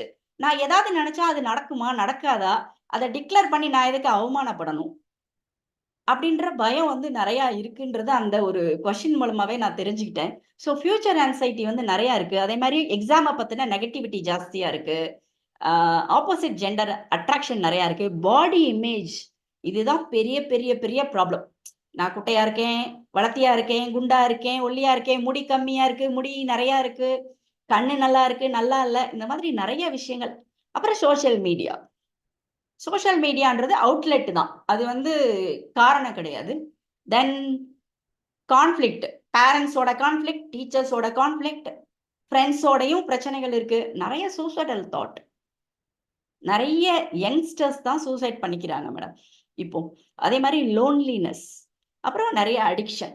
ஸோ இந்த எல்லா விஷயத்தையும் பற்றியும் நான் உங்களுக்கு கொஞ்சம் பேசிட்டு அதுக்கான கையாளுற விஷயங்களை நான் சொல்கிறேன். அதாவது அடலசன்ட் ஏஜில் ஃபிசிக்கல் சேஞ்சஸ் என்னெல்லாம் இருக்கும் அப்படின்றது உங்களுக்கு தெரிஞ்சிருக்கும். நீங்கள் எல்லாருமே அதை தாண்டி வந்திருக்கீங்க. இமோஷனல் சேஞ்சஸும் அதுக்கப்புறம் பிரெயினில் உள்ள சேஞ்சஸை பற்றியும் இப்போ நம்ம பார்க்க போகிறோம். இப்போ இமோஷனல் சேஞ்சஸ் பார்க்கறதுக்கு முன்னாடி பார்த்தீங்கன்னா அவங்க பேரண்ட்ஸ் கிட்ட இருந்து பியர்ஸ்க்கு மாறிடுவாங்க. பியர்ஸ்னா கூட படிக்கிற ஃப்ரெண்ட்ஸு, பியர் குரூப், அவங்க சொல்ற விஷயங்கள் தான் அவங்களுக்கு ரொம்ப பிடிக்கும், அவங்களோட தான் டைம் ஸ்பெண்ட் பண்ணணும்னு நினைப்பாங்க. ஸோ அதனால அவங்களுக்கு இமோஷனலும் நிறைய விஷயங்கள்ல மாறி தான் இருக்கும். அதே மாதிரி ஈக்குவலா பிரச்சனை கொடுக்குற விஷயம் வந்து இந்த பிரெயின் டிரான்சிஷன். அதாவது பிரெயின் வந்து அதோடைய growth வந்து பிள்ளைங்களுக்கு வேற மாதிரியான ஒரு அவங்களுடைய எண்ணங்கள், அவங்களுடைய செயல்பாடுகளை வந்து நிறைய நேரம் நிர்ணயிக்கிறதுல இந்த பிரெயினுடைய டெவலப்மெண்ட் பெரும் பங்கு இருக்கு. ஸோ அது என்ன அப்படின்னா, இப்போ கொஞ்ச நேரத்துக்கு பிரெயினுடைய டெவலப்மெண்ட் எல்லாம் பத்தி சொல்றது வந்து சைக்கலாஜிக்கல் பேஸ் கிடையாது, இது பியூர்லி நியூரோ சயின்ஸ். ஒரு நியூரோ டாக்டருடைய ரிசர்ச்ல உள்ள விஷயங்களை தான் நான் எடுத்து போடுறேன். ஸோ பிரெயினுடைய டெவலப்மெண்ட்டை பத்தி பார்த்தீங்க அப்படின்னா இந்த நேரத்துல 3 பெரிய சேஞ்சஸ் இருக்கு. ஓவர் ப்ரொடக்ஷன், நிறைய அது வந்து growth ஆயிட்டே போகுது. ப்ரூனிங், தேவையில்லாத செல்கள்லாம் கழியுது. மைலினேஷன் அப்படின்னா இப்பதான் அந்த நியூரோபாத் வந்து நல்லா கெட்டியா ஆகுது. நியூரோபாத்னா என்னன்னா, நம்ம என்னென்ன விஷயங்கள்லாம் செயல்பாடுகள்லாம் நம்ம ஹேபிட்டா வைக்கிறோமோ அது அந்த விஷயங்கள்லாம் நமக்கு ஹேபிட்டா மாறி பிரெயின்ல வந்து ஸ்ட்ராங் ஆகுது. அதனாலதான் அந்த ஹேபிட்ல வந்து நம்ம தொடர்ந்து செஞ்சுக்கிட்டு இருக்கோம். ஓவர் ப்ரொடக்ஷன்னால நிறைய அந்த நேரத்துல படிப்பு சொல்லி கொடுக்கலாம், அவங்களுக்கு மெமரி வந்து அந்த நேரத்துல நல்லா இன்க்ரீஸ் ஆகுது. தென் இதுதான் ரொம்ப டேஞ்சரான ஏரியா, ப்ரூனிங் சொல்றது. ப்ரூனிங்னா என்ன அப்படின்னா, எந்தெந்த ஏரியால உள்ள விஷயங்கள் எல்லாம் பயன்படுத்தாம இருக்கிறாங்களோ அந்த இடத்துல உள்ள செல்கள்லாம் கழிய ஆரம்பிக்குது. Use it or loose it அப்படின்னு சொல்லலாம். அப்போ ஒரு பையன் செல்ல மாத்திரமே பார்த்துக்கிட்டு இருக்கான்னு வச்சுக்கோங்களேன், விஷுவல் சம்பந்தப்பட்ட விஷயங்கள் மாத்திரம்தான் ஆக்டிவா இருக்கும், மற்ற இடங்கள்லாம் ஆக்டிவா இருக்காது. அப்ப அந்த இடங்கள்ல உள்ள செல் எல்லாம் கழிய ஆரம்பிக்குது அப்படின்னு சொல்றாங்க. அதாவது அடல்ட் இருக்கும்போது 2% அடல்ட்டுக்கே நம்மளுக்கே ப்ரூனிங் நடக்குது. அடலசன்ட்டை பொறுத்தளவுக்கு 15% ப்ரூனிங் நடக்குதாம். யோசிச்சு பாருங்களேன், வெறும் விஷுவல் ஏரியா மட்டும் நல்லா இருந்துட்டே இருக்கிற ஒரு பையன் ஒரு 24 வயசுக்கு அப்புறம் நான் படிக்கணும்னு நினைக்கிறான், பாதி விஷயம் கழிஞ்சு போயிடும் பிரெயின்ல. அப்போ அவனும் எல்லா ஏரியாவும் ஆக்டிவா வச்சுட்டு இருக்க ஒரு பையனும் சேர்ந்து ஒரே இடத்துக்கு போனாங்க அப்படின்னா, ஒரே டிகிரி வச்சிருந்தா கூட யாரு வின் பண்ணுவாங்க? பிரசன்ஸ் ஆஃப் மைண்ட் யாருக்கு இருக்கும்? யாருக்கு டெசிஷன் மேக்கிங் ஸ்கில்ஸ் இருக்கும்? யாருக்கு வந்து மிங்கிள் ஆகிற சோஷியல் ஸ்கில்ஸ் நிறைய இருக்கும்? கட்டாயமா எல்லா ஏரியும் ஆக்டிவா வச்சுக்கிறவங்களுக்கு தானே. ஸோ அதனாலதான் இந்த இந்த விஷயத்த வந்து டீனேஜ் கவுன்சிலிங் எல்லா இடத்துலயும் இந்த சயின்டிபிக் விஷயங்களை நம்ம சொல்லிட்டே இருக்கிறோம். ஏன்னா எல்லா ஏரியாவையும் ஆக்டிவா வச்சிருந்தாதான் ப்ரூனிங் வந்து கம்மியா நடக்கும். இல்லைன்னா ப்ரூனிங் வந்து ஜாஸ்தியா தான் நடந்துகிட்டே இருக்கும். இன்னொரு பெரிய விஷயம் என்ன அப்படின்னா, பிரெயின்ல வந்து ஃப்ரண்டல் லோப் இருக்கு இல்லையா, அது வந்து முன்பகுதி. அந்த பகுதி தான் எல்லா வகையான பிஹேவியர்ஸ், லாஜிக்கல் திங்கிங்னா என்னன்னா, தீய தொட்டா சுடும், பரீட்சையில படிக்கலைன்னா ஃபெயில் ஆயிடுவோம், ஓடுனோம்னா கீழே விழுந்துருவோம், இந்த மாதிரி லாஜிக்கல் விஷயம், இது செஞ்சா அது நடக்கும் அப்படிங்கிற அந்த விஷயம் எல்லாமே ஃப்ரண்ட் லோப் சம்பந்தமானது. முன்பகுதி, மூளையில முன்பகுதியில. கொஞ்சம் பின்பகுதியில பாத்தீங்கன்னா இந்த அமிக்டலா, செரிபலம் இதெல்லாம் பாத்தீங்கன்னா emotional control, impulse control, emotional சம்பந்தப்பட்ட ஏரியா. ஆனா அன்பார்ச்சுனேட்டா பாத்தீங்கன்னா மூளை வந்து பின்பக்கத்துல இருந்து முன்பக்கம் வந்து வளருது. பக்கம் வளர்ந்து முடியறதுக்கு எவ்வளவு நாள் ஆகும்னு சயின்டிஸ்ட் சொல்றாங்கன்னா 24ல இருந்து 30 வயசு ஆயிருமா மூளையுடைய முன்பகுதி வந்து நல்லா மெச்சோர்ட் ஆகுறதுக்கு. அப்ப யோசிச்சு பாருங்களேன், நம்ம லாஜிக்காவே பிள்ளைகிட்ட பேசுறோம், நீ படிக்கலன்னா ஃபெயில் ஆயிருவ, செய்யலன்னா அது நடந்துரும். இந்த லாஜிக்கல் பிரெயின் அங்க இருந்தா தானே அது புரியும். அங்க இல்லாத விஷயத்த சொன்னாங்க எப்படி புரியும்? அப்போ நம்ம வந்து இல்லாத விஷயத்த அவன்கிட்ட எதிர்பார்க்கிறோம் இல்லையா, அப்ப அவனுக்கு அது புரியாது. நமக்கு எப்படி பேசினா அப்ப அவங்களுக்கு புரியும்னா கொஞ்சம் இமோஷனல் ட்ரையட்டோட நம்ம பேசணும். அது எப்படி பேசுறது, அப்போ எப்படி அவன்கிட்ட கனெக்ட் ஆகுறது. சோ இத சொன்னதுக்கு அப்புறம் ஒரு பேரண்ட் சொன்னாங்க, மேடம் இதை புரிஞ்சுக்கிடாம நான் அவன் மேல ரொம்ப கோவப்பட்டுட்டேனே மேடம், அவனுக்கு ஏன் இதெல்லாம் புரிய மாட்டுது, இப்ப இதை சாப்பிடலைன்னா உடம்பு சரியாகாது அப்படின்னு சொன்னா புரிஞ்சுக்கிடவே இல்லை அப்படின்னு என்ன சொன்னேன். நீங்க இவ்வளவு தூரம் லாஜிக்கலா பேசுனீங்கன்னா அவனுக்கு புரியாது, இமோஷனலா பேசணும். எப்படி பேசணும்? தம்பி நீ உடம்பு சரியில்லாம இருக்கும் போதே அம்மாவுக்கு பயமா இருக்குடா, நீ மெலிஞ்சிட்டே வரத பார்த்தனே பயமா இருக்குடா, இதெல்லாம் இமோஷனல். இந்த மாதிரி டிராமாட்டிக்கா பேசினா டக்குன்னு புரிஞ்சிடும். அதுக்கப்புறம் லாஜிக்கல் பிரெயின் வந்து மெதுவா வேலை செய்யும் இல்லையா, அப்ப அவனுக்கு போய் புரியும். சோ நம்ம எடுத்தோடனே ரேஷனலா போயிடுவோம். அதுக்கப்புறமா இந்த விஷயத்துக்குலாம் வரையலாம் அவன் அப்பயும் மியூட் பண்ணிடுவோம். அப்ப கனெக்டே ஆக முடியாது. நீங்க கேட்டீங்க இல்லையா எப்படி கனெக்ட் ஆகுறதுன்னு, குழந்தைங்க கிட்ட இமோஷனலா பேசுனீங்கன்னா ஃபர்ஸ்ட் கனெக்ட் ஆகலாம். Express your emotion, first acknowledge their emotion, then express your emotion. இது ரெண்டும் தான் கனெக்ட் ஆகும். அதுக்கப்புறமா நீங்க லாஜிக்கலா கிவ் இன்ஃபர்மேஷன். இப்ப நான் சொன்னேன் இல்லையா, பின்பக்கத்துல இருந்தா முன்பக்கம் பிரெயின் வளருது, அதனாலதான் இப்படி இருக்கு, குழந்தைங்களுக்கு வந்து ப்ரூனிங் நடக்கும், இந்த ஆக்டிவேட் ஆயிலனா பிரச்சனை வந்துடும். இந்த மாதிரி இன்ஃபர்மேஷன் வந்து ஃபர்ஸ்டே சொல்லக்கூடாது, சொன்னா அவங்களுக்கு புரியாது. இமோஷனல் ஃபர்ஸ்ட் அவனுடைய இமோஷனை எக்ஸ்பிரஸ் பண்ண வைங்க, நீங்க உங்க இமோஷனை செகண்ட் எக்ஸ்பிரஸ் பண்ணுங்க, தென் கிவ் இன்ஃபர்மேஷன் அதுக்கப்புறம் கொடுங்க, அதுக்கப்புறம் ப்ராப்ளம் சால்விங்க்கு டெவலப் பண்ணுங்க. ஸோ இதுதான் ப்ராசஸ், குழந்தைங்களை கையாளுற ப்ராசஸ் இதுதான். சரிங்களா? சரி, ஃப்ரண்டல் லோப்ல இந்த மாதிரி விஷயம் இல்லை, initiation, judgement, impulse control. Impulse கண்ட்ரோல்னா என்ன அப்படின்னா, இப்போ ஒரு லட்டு வச்சிருக்கீங்கன்னு வச்சுக்கோங்களேன், இதை வந்து சாயந்தரம் தான் எடுக்கணும், இன்னைக்கு வந்து ஒரு விசேஷம் இருக்கு, அது ப்ரேயர் முடிச்சுட்டு தான் எடுக்கணும் அப்படின்னா பெரியவங்கனால இருக்க முடியும். இவன் வந்து எப்படா யாராவது திரும்புவாங்க, தெரியாம கொஞ்சம் கூட எடுத்து வாயில போட்டுக்கலாம் அப்படின்னு தான் குழந்தை நினைக்கும். ஏன்னா அந்த இம்பல்ஸ் கண்ட்ரோல் வந்து ஃப்ரண்ட் லோப்ல உள்ளது. அந்த ஃப்ரண்ட் லோப் நம்மளுக்கு நல்லா வளர்ந்துருக்கும், அதனால நம்மளால கண்ட்ரோல் பண்ண முடியும். ஆனா குழந்தைங்களுக்கு ஃபுல் வளர்ச்சி ஆக்டிவேட் ஆயிருக்காதனால இம்பல்ஸ் கண்ட்ரோல் கம்மியா தான் இருக்கும். அப்ப என்ன பண்ணுவான், கொஞ்சமா எடுத்து தெரியாம சாப்பிடதான் செய்வான். ஸோ இந்த இம்பல்ஸ் கண்ட்ரோல் இல்லாதது, லாஜிக்கல் பிரெயின் ஃபுல்லா ஆக்டிவேட் ஆகாததுனாலதான் அவங்களுடைய விஷயம் வந்து நம்மளுக்கு திமிராவே தெரியுது. ஏன்னா அவன் வந்து பேசுற விதம்லாம் வந்து பெரிய பிள்ளை ஆயிட்டான் அப்படின்றதுல போயிருவோம். ஆனா அவன் வந்து இந்த லாஜிக்கல புரியல அப்படின்னா அப்ப அவனுக்கு ரொம்ப திமிரா ஆயிட்டான். முன்னாடி இப்ப என்ன பண்ணுவான், டீனேஜர் உடனே தானா ஃப்ரெண்ட்ஸ் பேசுறதெல்லாம் கேட்க ஆரம்பிச்சிருவான். முன்னாடி நான் பேசுறத கேட்கிறவர்களும் நல்லா இருந்தான், ஃப்ரெண்ட்ஸ் கூட சேர்ந்து கெட்டு போயிட்டான். நம்ம பிள்ளை நல்ல பிள்ளை, ஃப்ரெண்டோட சேர்ந்துதான் கெட்டு போயிட்டான் அப்படின்னு சொல்லுவோம். அவங்க அம்மா இதே தான் நம்ம கிட்ட சொல்லிட்டு இருப்பாங்க. சோ இந்த மாதிரி மாத்தி மாத்தி சாடிட்டு இருப்போம், உள்ள நடக்கிற விஷயம் நமக்கு தெரியாது. சயின்டிபிக்கா என்ன விஷயம் நடக்குது அப்படின்னு நம்ம புரிஞ்சுக்கிட்டா இந்த கோபம் இல்லாம இருக்கும். ஆக்சுவலா வந்து பாத்தீங்க அப்படின்னா, இந்த படம் இருக்குல்ல, இந்த படத்தை பார்த்தா என்ன தோணுது? இந்த ஒரு அம்மா படம் இருக்குல்ல, இந்த படத்தை பார்த்தா என்ன தோணுது? ஏதோ பார்த்து பயப்படுற மாதிரி தோணுது. பயப்படுற மாதிரி தெரியுது இல்ல. இத வந்து 50% அடலசன்ட் என்ன சொன்னாங்கன்னா, அந்த அம்மா வருத்தமா இருக்குன்னு சொன்னாங்க. நம்மளுக்கு தெரியுது அந்த அம்மா பயப்படுறாங்கன்றது தெரியுது.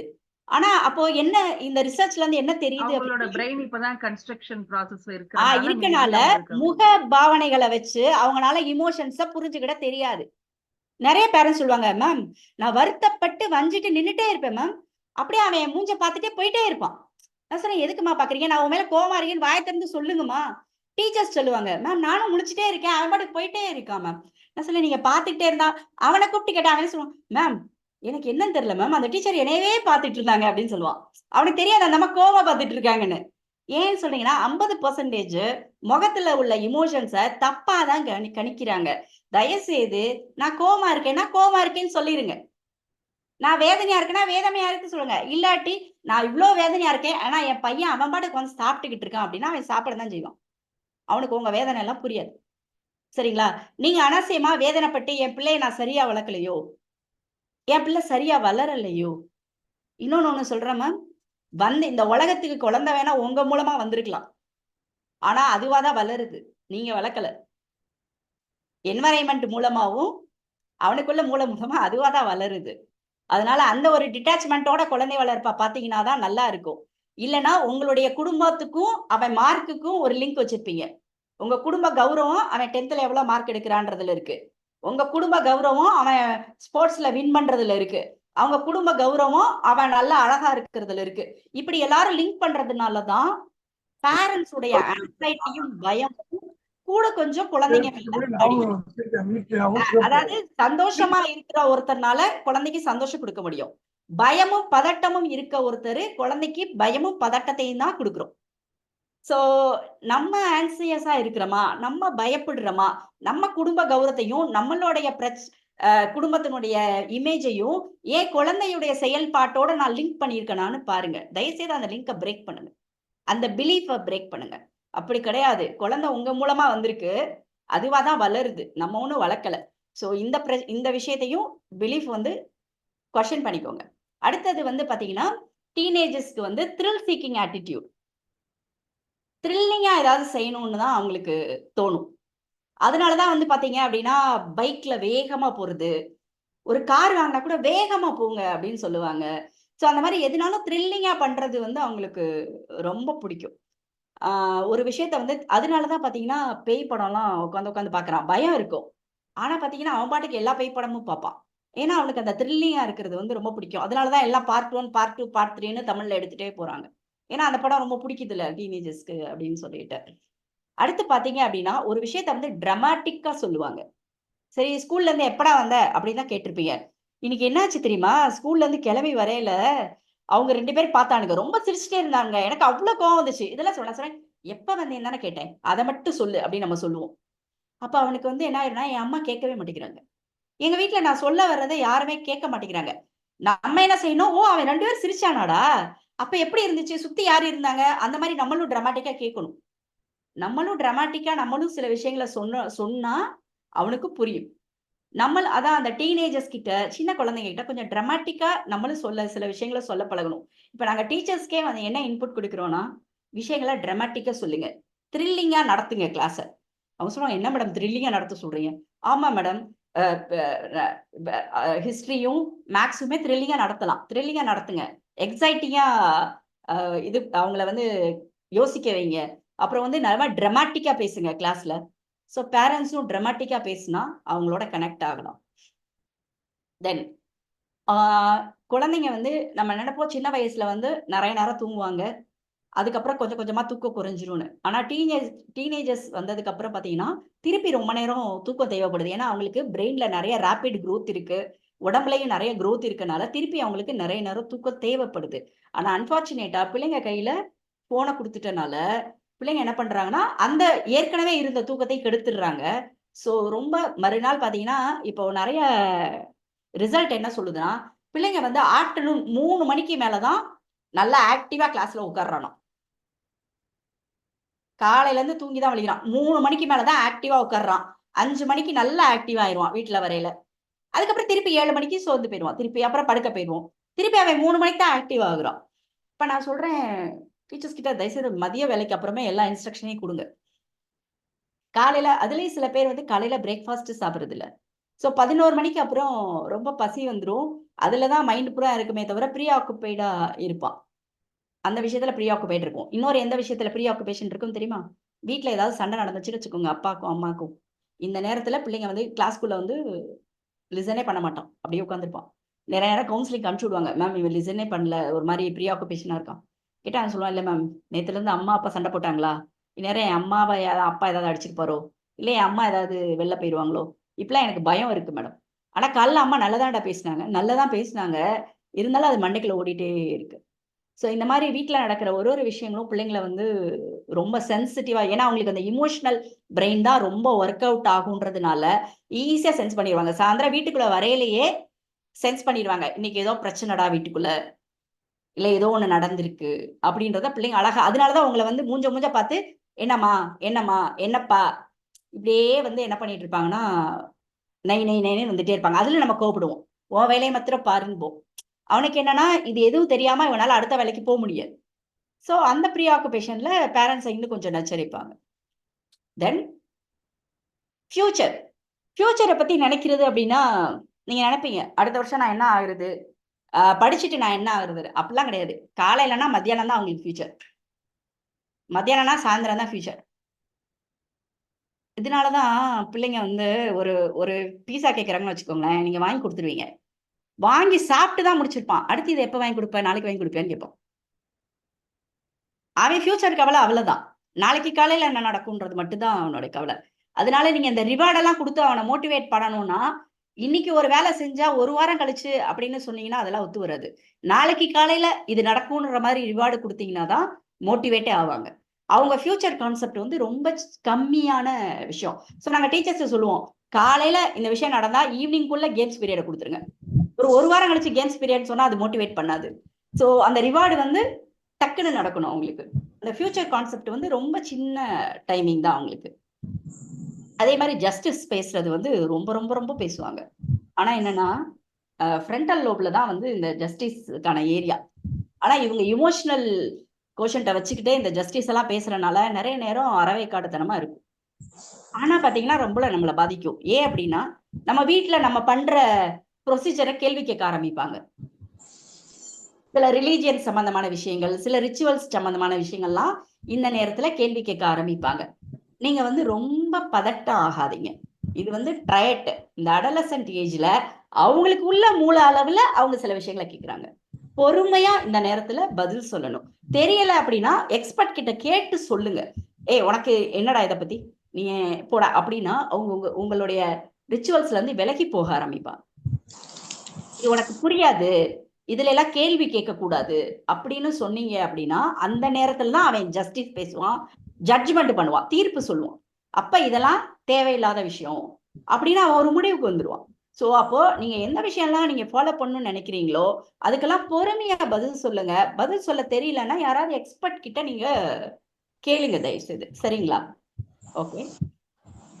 அண்ட் ப்ரொகாஸ்டினேஷன், டே ட்ரீமிங், இந்த விஷயங்கள் வந்து அதிகமா இருந்தது அப்படின்னா இமோஷனல் பிரச்சனை வந்து ஜாஸ்தியா இருக்கு, இமோஷன்ஸை வந்து அவங்களுக்கு கையாள தெரியல அப்படின்றதுதான் அர்த்தம். சில பேர் வந்து த்ரில் சீக்கிங் பிஹேவியர் இருக்கும், லாஸ்ட் மினிட்ல எல்லா விஷயத்தையும் வேகமா செஞ்சு நல்லா முடிப்பாங்க. அந்த மாதிரி பர்சனாலிட்டி இருந்தா தப்பு இல்லை, அவங்களுக்கு அதுதான் பர்சனாலிட்டி. மற்றபடி வந்து ஒரு டிப்ரெசிவா இருக்கிறாங்க, ஆன்சியஸா இருக்கிறாங்க அப்படின்னா இந்த ப்ரொகாஸ்டினேஷன்ன்றது வந்து தள்ளி தள்ளி போடுறது விஷயங்களை. இப்ப செஞ்சா நாளைக்கு செய்யறேன்னு சொல்றது, நாளைக்குன்னா நாளை கழிச்சுன்னு செய்யறது. அப்படின்னா என்ன அர்த்தம்னா அவன் ஆன்சியஸா இருக்கான்.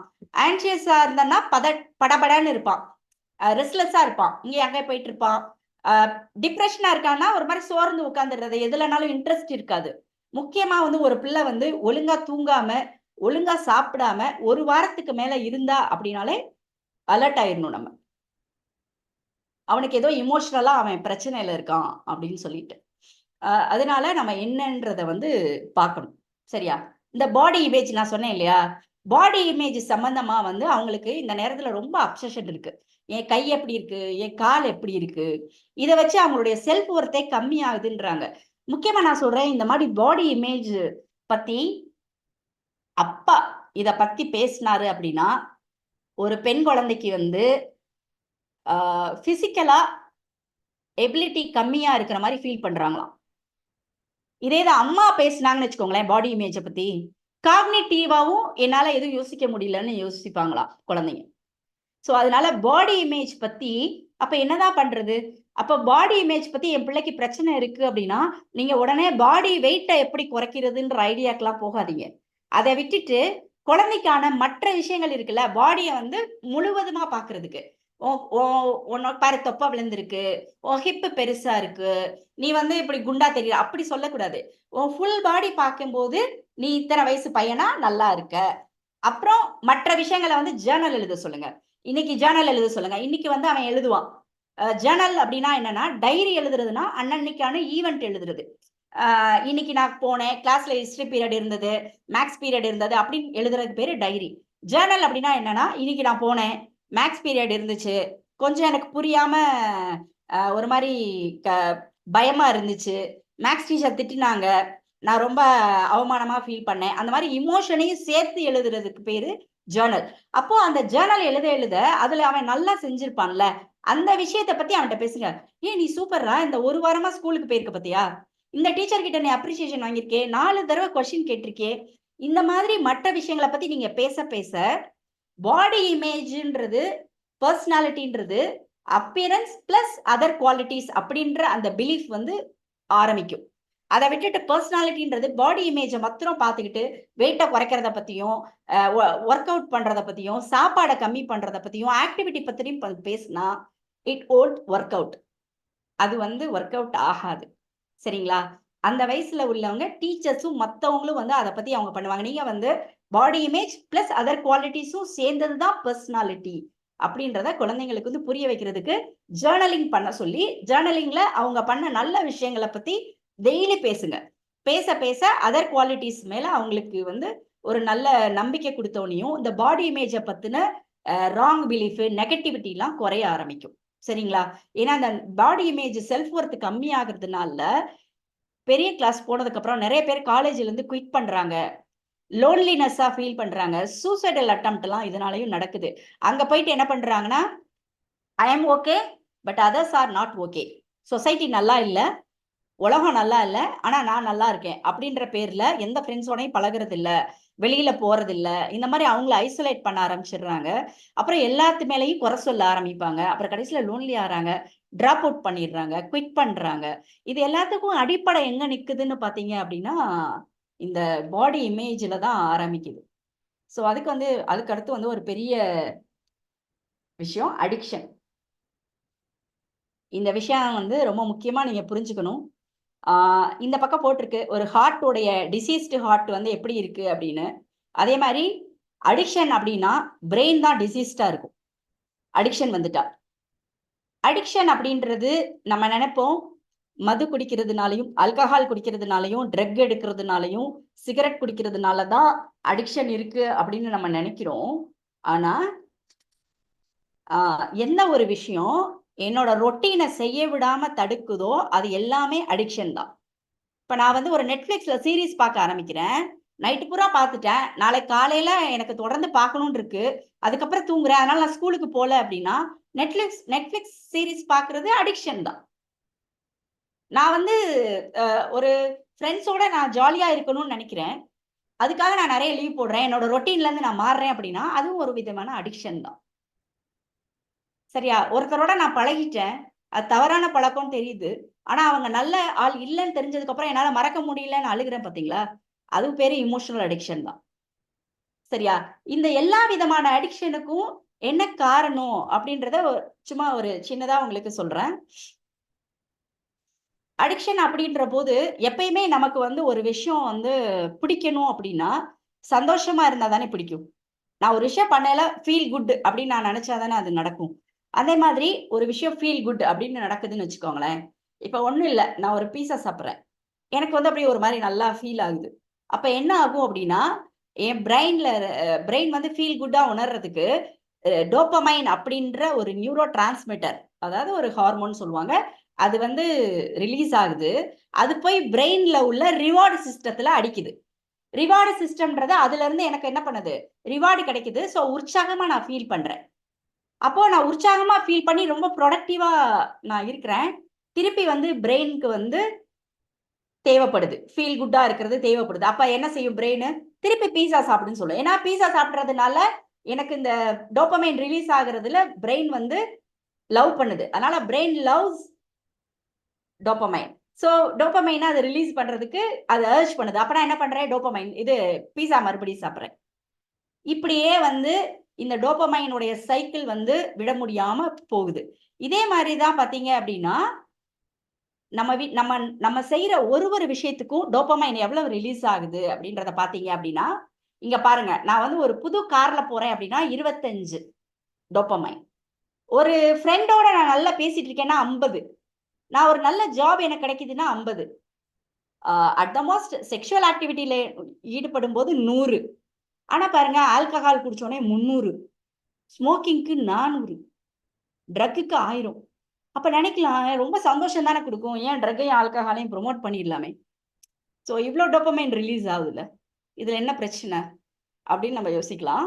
ஸோ இது வந்து ஒரு எம்டி டாக்டருடைய சார்ட். இந்த சார்ட்டை தான் நான் இதுல யூஸ் பண்ணியிருக்கேன். அவர் என்ன சொல்றாரு அப்படின்னா, ஒரு ஆல்கஹால் வந்து 90 மில்லி எடுத்ததுக்கு அப்புறம் அந்த ரிசெப்டாஸ் இருக்கு இல்லையா, மூளையில உள்ள ரிசெப்டாஸ், அந்த நியூரோ டிரான்ஸ்மிட்டரை இழுக்கிற அந்த ரிசெப்டாஸ் வந்து பெருகுது.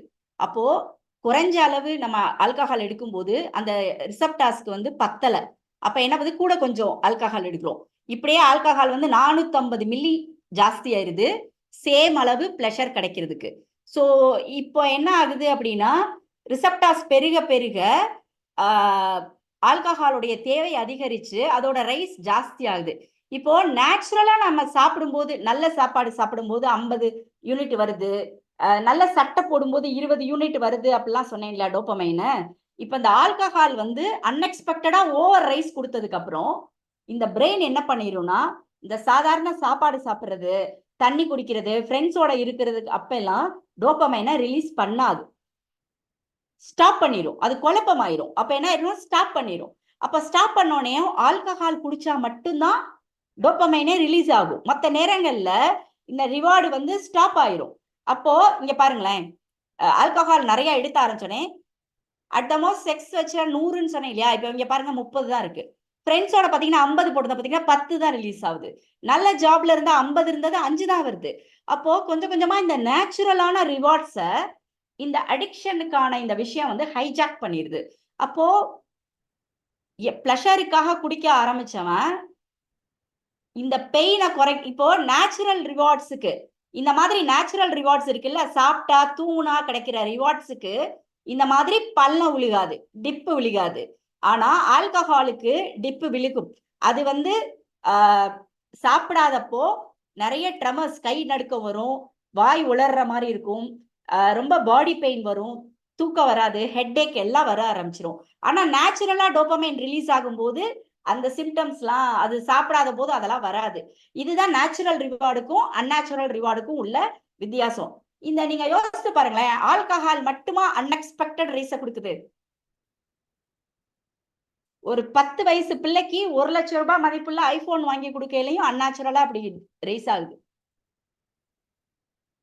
ஒரு 17 வயசு பையனுக்கு 2 லட்சம் செலவு பண்ணி ஒரு மோட்டார் பைக் வாங்கி கொடுக்கலையும் இந்த மாதிரி ரைஸ் ஆகுது. சரியா?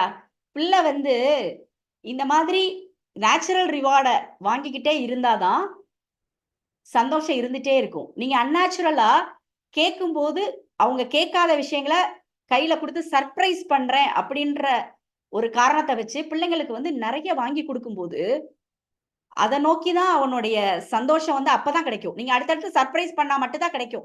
சாதாரணமா நீங்க சாப்பாடு ஆக்கி கொடுக்கறது, அவனுக்காக கண்ணு முழிச்சு கிளாஸ்ல சொல்லி கொடுக்கறது, அவனுக்காக நீங்க ஃபீஸ் கட்டுறது, இதெல்லாம் ரிவார்டே கிடைக்காது.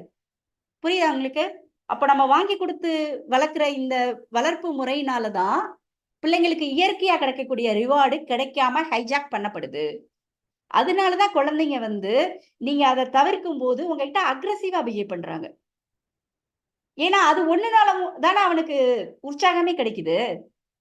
அப்ப அந்த உற்சாகம் நீங்க கொடுக்கலன்னு வச்சுக்கோங்களேன், அம்மா நீ போன வருஷம் எனக்கு செல்போன் வாங்கி கொடுத்தது, வேற என்னமா எனக்கு செஞ்சிருக்க? டெய்லி சாப்பாடு கொடுக்குறோம், ஃபீஸ் கட்டுறோம், டெய்லி அவனுக்காண்டி தூங்காம இருக்கிறோம், அவனுக்காண்டி தான் வேலைக்கு போயிட்டு வராங்க அப்பா நாள் முழுவதும், இதெல்லாம் ரிவார்டே கொடுக்காது. அப்போ எந்த குழந்தைக்கெல்லாம் அவன் எக்ஸ்பெக்டேஷனை விட ஒரு அன்நேச்சுரல் ரிவார்டை கொடுத்து இந்த ஆல்கஹால் மாதிரி இப்படி ஒரு டோபமைன் ரிலீஸை நம்ம கொண்டு வர்றோமோ அவங்க எல்லாம் நீங்க அந்த சர்ப்ரைஸ் கொடுக்க முடியாத போது இந்த மாதிரி பெயினை அனுபவிக்கிறாங்க. அந்த பெயினை அனுபவிக்கும் போதுதான் நீங்க ஒரு வார்த்தை சொன்னோடனே அவனுக்கு கோபம் வருது, பொருட்களை உடைக்க ஆரம்பிக்கிறான், படிக்க மாட்டேன்னு சொல்றான், ரூமுக்குள்ள போய் உட்காந்துக்கிறான். சில இடத்துல வந்து அப்பா அம்மாவையே குத்துறாங்க, கொலை பண்ண வர்றாங்க, அடிக்கிறாங்க, அதெல்லாம் கேள்விப்படுறோம்ல. இதெல்லாம் இந்த அன்நேச்சுரல் ரிவார்டை கொடுத்துட்டு அது கொடுக்க முடியாத சமயத்துலதான் அந்த மாதிரி விஷயங்கள் எல்லாமே நடக்குது. சரிங்களா? ஓகே, அப்ப நான் என்ன பண்றது? குழந்தைங்களுக்கு இந்த use it or loose it அந்த விஷயத்த வந்து தெளிவா சயின்டிபிக் ஃபேக்டா சொல்லி கொடுங்க. தென் ஜேர்னல் எழுத சொல்லி கொடுங்க. ஜேர்னல் எழுதினதுக்கு அப்புறம் அந்த ஃபீலிங்ஸை வச்சு அவனுக்கு வந்து நீங்க வந்து அவனுடைய நல்ல விஷயங்களை ஸ்கில்ஸை வந்து உயர்த்தி காட்டுங்க. அதுக்கப்புறம் ஃப்ரண்டல் லோபுக்கான ஆக்டிவிட்டிஸ் என்னென்னா அந்த சுடோகு விளையாடுறது, பில்டிங் பிளாக்ஸ், சின்ன குழந்தைங்கள பில்டிங் பிளாக்ஸ்ல விளையாடுங்களா அந்த மாதிரி இருக்கிறது. அப்புறம் வந்து சில ப்ராஜெக்ட் பண்ணி சில ப்ராஜெக்ட்ஸ் ஐ ஹேண்ட் கோஆர்டினேஷனுக்குள்ள விஷயங்கள்லாம் செய்ய சொல்றது, பிரெயின் ஜிம் எக்ஸசைஸ் இருக்கு அந்த விஷயங்களை செய்ய வைக்கிறது, வேர்டு சர்ச் விளையாட வைக்கிறது. அப்புறம் வந்து ஹவுஸ் ஹோல்ட் ஆர் வேலை, வீட்டு வேலை செய்ய வைக்கிறது. வீட்டு வேலை என்னெல்லாம் கொடுப்போம்? நம்ம பிள்ளை படிக்கிறதுனால எந்த வேலையும் செய்ய கொடுக்கறது இல்லை. அந்த நல்லா படிக்கிற பிள்ளைங்க இருக்காங்கல்ல, அவங்க நிறைய பேர் வந்து பாத்தீங்கன்னா லைஃப்ல வந்து ஃபெயிலியர் ஆகுறாங்க. ஏன் ஃபெயிலியர் ஆகுறாங்கன்னா லைஃப் ஸ்கில் இல்லை, ஒன்லி அகடமிக் ஸ்கில் மட்டும் தான் இருக்கு. இந்த டேபிள் எடுத்து அந்த பக்கம் போடணும்னா கூட ஆளை தேடுறாங்க. இந்த இடத்துல லைட்டு போயிடுச்சு தள்ளி போட்டு உட்காரணும்னா கூட அது தெரிய மாட்டேது. ஸோ இந்த லைஃப் ஸ்கில்லே இல்லாம குழந்தைங்க வளர்றதுனாலையும் பிரச்சனை வருது. ஸோ வீட்டு வேலைகளை வந்து அந்தந்த ஏஜுக்கு உரிய வீட்டு வேலைகளை குழந்தைங்களுக்கு கொடுக்க கொடுக்க இந்த ஃப்ரண்டல் லோப் உடைய ஆக்டிவேஷனும் நல்லா இருக்கும். பிரெயின்ல உள்ள எல்லா ஏரியாவும் ஆக்டிவேஷனா இருந்தா பிரெயின் வந்து லூஸ் பண்ற அந்த ப்ரூனிங் வந்து கம்மியா நடக்கும். ஸோ ஒரு ஏஜுக்கு அப்புறம் 24 வயசுக்கு அப்புறம் நல்ல கம்பீட்டன்ட் சைல்டா நம்மளுக்கு கிடைக்கும். சரியா? அதே மாதிரி கனெக்ட் பண்றதுக்கு நான் நிறைய விஷயங்களை சொன்னேன். அவனுடைய இமோஷனை அக்னாலேஜ் பண்ணுங்க, உங்களுடைய இமோஷனை எக்ஸ்பிரஸ் பண்ணுங்க, தென் கிவிங் இன்ஃபர்மேஷன் அப்படின்னு சொன்னேன் இல்லையா? எதுனாலுமே கம்யூனிகேட் பண்ணுங்க. சரி, இப்ப அவன் சொல்றான் வீட்டுக்கு லேட்டா வரக்கூடாது அப்படின்னு நீங்க சொல்லுவீங்க. உங்களுக்கு லேட்டுனா 7 மணியா இருக்கும், அவனுக்கு லேட்டுனா 9 மணியா கூட இருக்கலாம். ஸோ கரெக்டா ஸ்பெசிபிக்கா சொல்லணும். வீட்டுக்கு 6 மணிக்குள்ள வந்துரு அப்படின்னு சொல்லணும், ரொம்ப ஸ்பெசிபிக்கா. அதே மாதிரி உன் ரூமை கிளீன் பண்ணு அப்படின்னா, கிளீன் பண்றதுனா என்னன்னா அவன் பேக்ல இருக்க திங்ஸ் எடுத்து மறுபடியும் உள்ள வச்சிருப்பான். அதுதான் அவனை பொறுத்த அளவுக்கு கிளீன் பண்றது. நம்மளை பொறுத்தளவுக்கு என்னது, ஒட்டடெல்லாம் எடுத்து மாப் போட்டு பெட்டெல்லாம் செட் பண்ணி எல்லாம் வச்சாதான் நம்மளை பொறுத்த அளவுக்கு நீட் பண்றது. ஆனா நம்ம வந்து என்ன செய்யணும்னு நினைக்கிறோமோ அதை ஸ்பெசிபிக்கா அவனுக்கு சொன்னோம், கம்யூனிகேட் பண்ண வேண்டிடும். அப்படின்னா தான் அவங்களால செய்ய முடியும். அதை விட்டுட்டு ரூமை கிளீன் பண்ணு, லேட்டா வராத, ஃப்ரிட்ஜில் வெளியில இருக்கிறதெல்லாம் எடுத்து வை. வெளியில இருக்கிறதுனா என்னென்ன எடுத்து வைப்பான்? தயிர் இருந்தா தயிரை மட்டும் எடுத்து வைப்பான், பக்கத்துல குழம்பையும் எடுத்து வைக்கணும்னு தெரியாது. ஸோ என்னென்ன வேணுமோ டீனேஜ்ல இது எல்லாமே நம்ம ரொம்ப ஸ்பெசிபிக்கா அவங்களுக்கு சொல்ல வேண்டியிருக்கு. சரியா? அதே மாதிரி ஃபேமிலி ரூல்ஸ் போடையில உங்களுடைய டீனேஜ் பிள்ளைகளையும் சேர்த்து உட்கார வச்சு ஃபேமிலி ரூல்ஸ் போடுங்க. எண்டு வார்த்தை உங்க அடலசன்ட் சைல்டு சொல்றதா தான் இருக்கணும். அதே மாதிரி ஒய் அப்படின்னு கேட்கக்கூடாது. ஏன் அப்படிங்க, ஏன் லேட் ஆயிடுச்சு அப்படிதான் சொல்லுவான். அதை விட்டுட்டு என்ன ஆச்சுன்னு கேளுங்க. என்ன ஆச்சு அப்படின்னா அது இமோஷனல், ஏன் அப்படின்னா அது ரேஷனல். ஸோ லாஜிக்கல் திங்கிங் வந்து கொஞ்சம் கம்மியா இருக்கனால நம்ம இமோஷனல் பிரெயின்ல அவனை டைரக்டா கான்டாக்ட் பண்ணோம்னா ஈஸியா வந்து அவங்களுக்கு புரியும். சரியா? அதே மாதிரி குழந்தைகளை இப்ப நான் இனிமேல் எல்லாமே டிப்ஸ் தான், என்ன மாதிரி ஹேண்டில் பண்ணணும் அப்படின்றதுக்கான டிப்ஸ். இதுல பாத்தீங்க அப்படின்னா இது வந்து ஜேம்ஸ் கிளியர் அப்படின்ற ஒரு டைனி ஹேபிட்ஸ்னு ஒரு புக் எழுதிக்கிறாங்க. அதுல அவர் கொடுத்த வழிமுறையை நான் இங்க உங்களுக்கு போட்டிருக்கேன். அதாவது ஒரு குழந்தை வந்து ஒரு விஷயத்த சொல்றதுக்கு நம்ம என்ன பண்ணுவோம்னா, படிக்காம இருந்தேன்னா ஃபெயில் ஆயிருவேன் அப்படின்ற விளைவுகளை ஃபர்ஸ்ட் சொல்லுவோம். அப்போ ஒழுங்கா படிக்கணும், உட்காந்து டெய்லி காலையில எந்திரிச்சு படிக்கணும்னு செயல்முறையை அதுக்கப்புறம் சொல்லுவோம். அப்படி படிச்சாதான் நீங்க நினைச்ச மாதிரி டாக்டர் ஆக முடியும் அப்படின்னு அடையாளத்தை கடைசியா சொல்லுவோம். ஆனா குழந்தைகிட்ட அடையாளத்தை தான் ஃபர்ஸ்ட் சொல்லணும், அவங்க அடையாளத்தை தான் பூஸ்ட் பண்ணணும். ஏன்னா அவனுடைய அடையாளம் வந்து அடலசன்ட்ல அவனுக்கு ரொம்ப ரொம்ப முக்கியம். அந்த இமோஷனல் பிரெயின்ல அவனோட அடையாளத்தை நோக்கி தான் எல்லா வேலையும் இருக்கும். ஸோ அதனால நீ பெரிய டாக்டர் ஆகணும்டா, அதுக்கு வந்து டெய்லி காலையில படிக்கணும்டா, இப்படி படிச்சாதாண்டா நல்லா பாஸ் பண்ண முடியும். அப்படி வந்து விளைவுகளை கடைசியா தான் சொல்லணும். ஸோ ஃபர்ஸ்ட் அடையாளத்தை சொல்லுங்க, அதுக்கப்புறம் செயல்முறையை சொல்லுங்க, அதுக்கப்புறம் விளைவுகளை சொல்லுங்க. நம்ம எப்பவுமே விளைவுகள்ல தான் வருவோம், அது தவறான வழிமுறை. மேடம் ஒன் செகண்ட் இது ரிப்பீட் பண்ணுங்க மேடம், இது நல்லா இருந்துச்சு. என்னோட மட்டும் ரிப்பீட் பண்ணுங்க. ஆக்சுவலா வந்து குழந்தைகளை வந்து நம்ம ஒரு வழிமுறையை வந்து அவங்களுக்கு சொல்லணும்னு நினைக்கும் போது விளைவுகளை தான் ஃபர்ஸ்ட் எப்பயுமே நமக்கு சொல்றது வழக்கம். படிக்கலைன்னா ஃபெயில் ஆயிருவ அப்படின்னு அந்த விளைவுகளை சொல்லுவோம். அதுக்கப்புறம் நீ படிக்கணும்னா டெய்லி காலையில இருந்துச்சு படிக்கணும், எழுதி பார்க்கணும் அப்படின்னு செயல்முறைகளை அதுக்கப்புறம் சொல்லுவோம். அப்படிலாம் பண்ணாதானே நீ டாக்டர் ஆவ அப்படின்னு சொல்லி கடைசியா அடையாளத்தை சொல்லுவோம். ஆனா அடையாளத்தை தான் ஃபர்ஸ்ட் சொல்லணும்.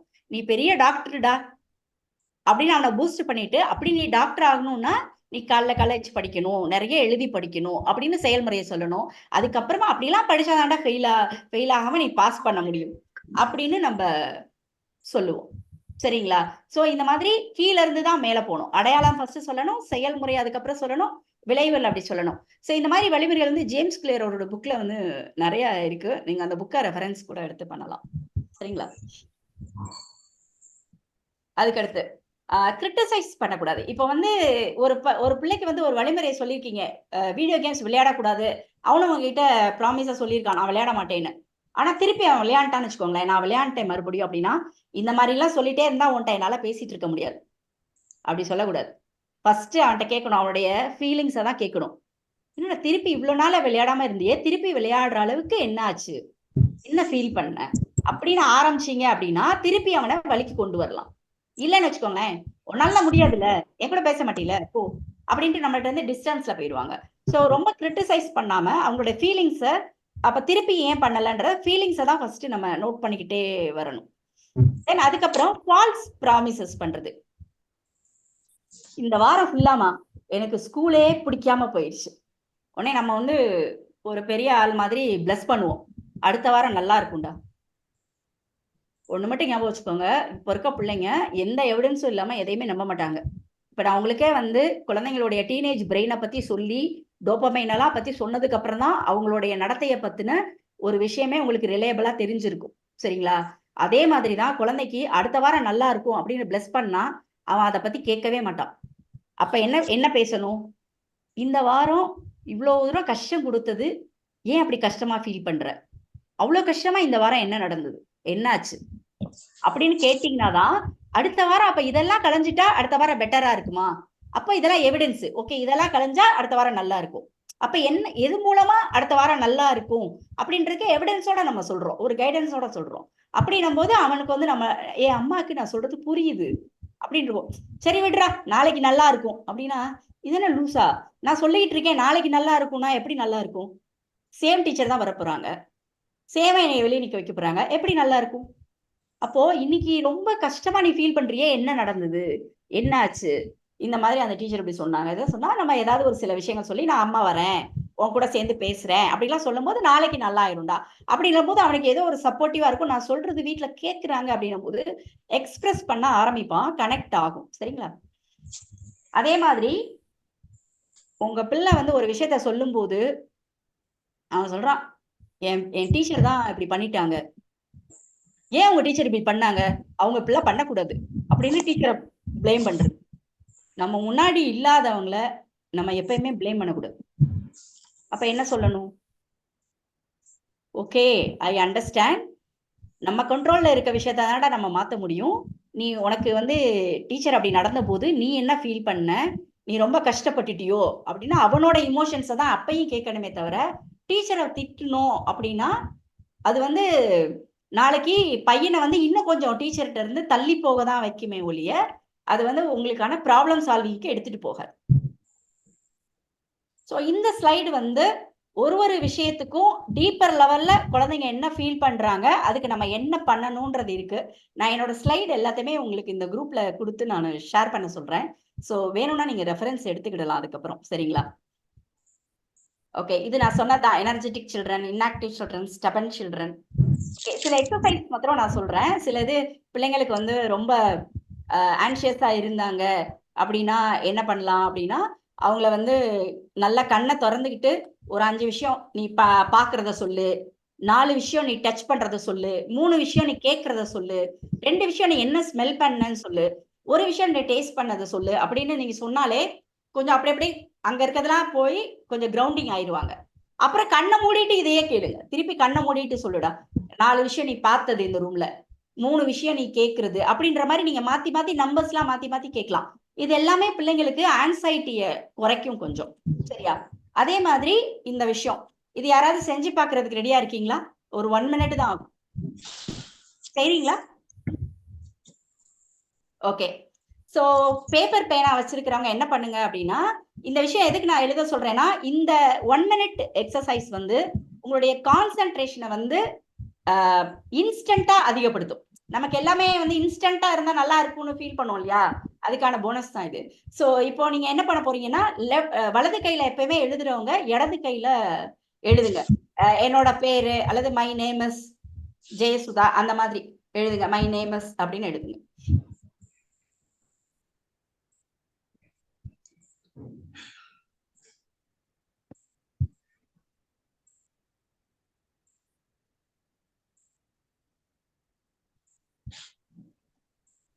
எழுதியாச்சா? ஓகே. எழுதுனதை நான் யாரையும் காட்ட சொல்ல மாட்டேன், பயப்படாதீங்க. தென் இப்போ என்ன பண்ணலாம் அப்படின்னா, அந்த போட்டோல இருக்கிற பாப்பா செய்தியில இந்த 2 விரல் இருக்குல்ல, அதை எடுத்து இப்படி நெத்தியில வச்சு அமுக்கி பிடிச்சு இப்படி இழுத்துக்கோங்க. நெத்தியில அப்படி வச்சு இப்படி அமுக்கி வச்சு இப்படி இழுத்துக்கோங்க. காலை வந்து மேல தூக்கிக்கோங்க. வலது கால் வந்து மேல இருக்கணும், இடது கால் அடியில இருக்கணும். வலது கால்னா உங்களுடைய வலது பக்கம் சாப்பிடுற கை பக்கம் இருக்கதா வலது கால், அப்படி தூக்கி போட்டு பண்ணுங்க. என்னடா இப்படி சொல்றேன்னு நினைச்சுக்கிடாதீங்க. குழந்தைங்களுக்கு வந்து அப்படிதான் நாங்க சொல்லுவோம். ஏன்னா வலது இடது ஓரியன்டேஷன் நிறைய பிள்ளைங்களுக்கு தெரியாது. சோ வலது கால் வந்து இடது கால் மேல இருக்கணும். இப்படி கையை வச்சு இப்படி அமுக்கி பிடிச்சு இப்படி இழுத்துட்டு கண்ணை மூடி 1ல இருந்து 75 வரலும் மனசுக்குள்ள எண்ணிட்டு கண்ணை திறக்கலாம்.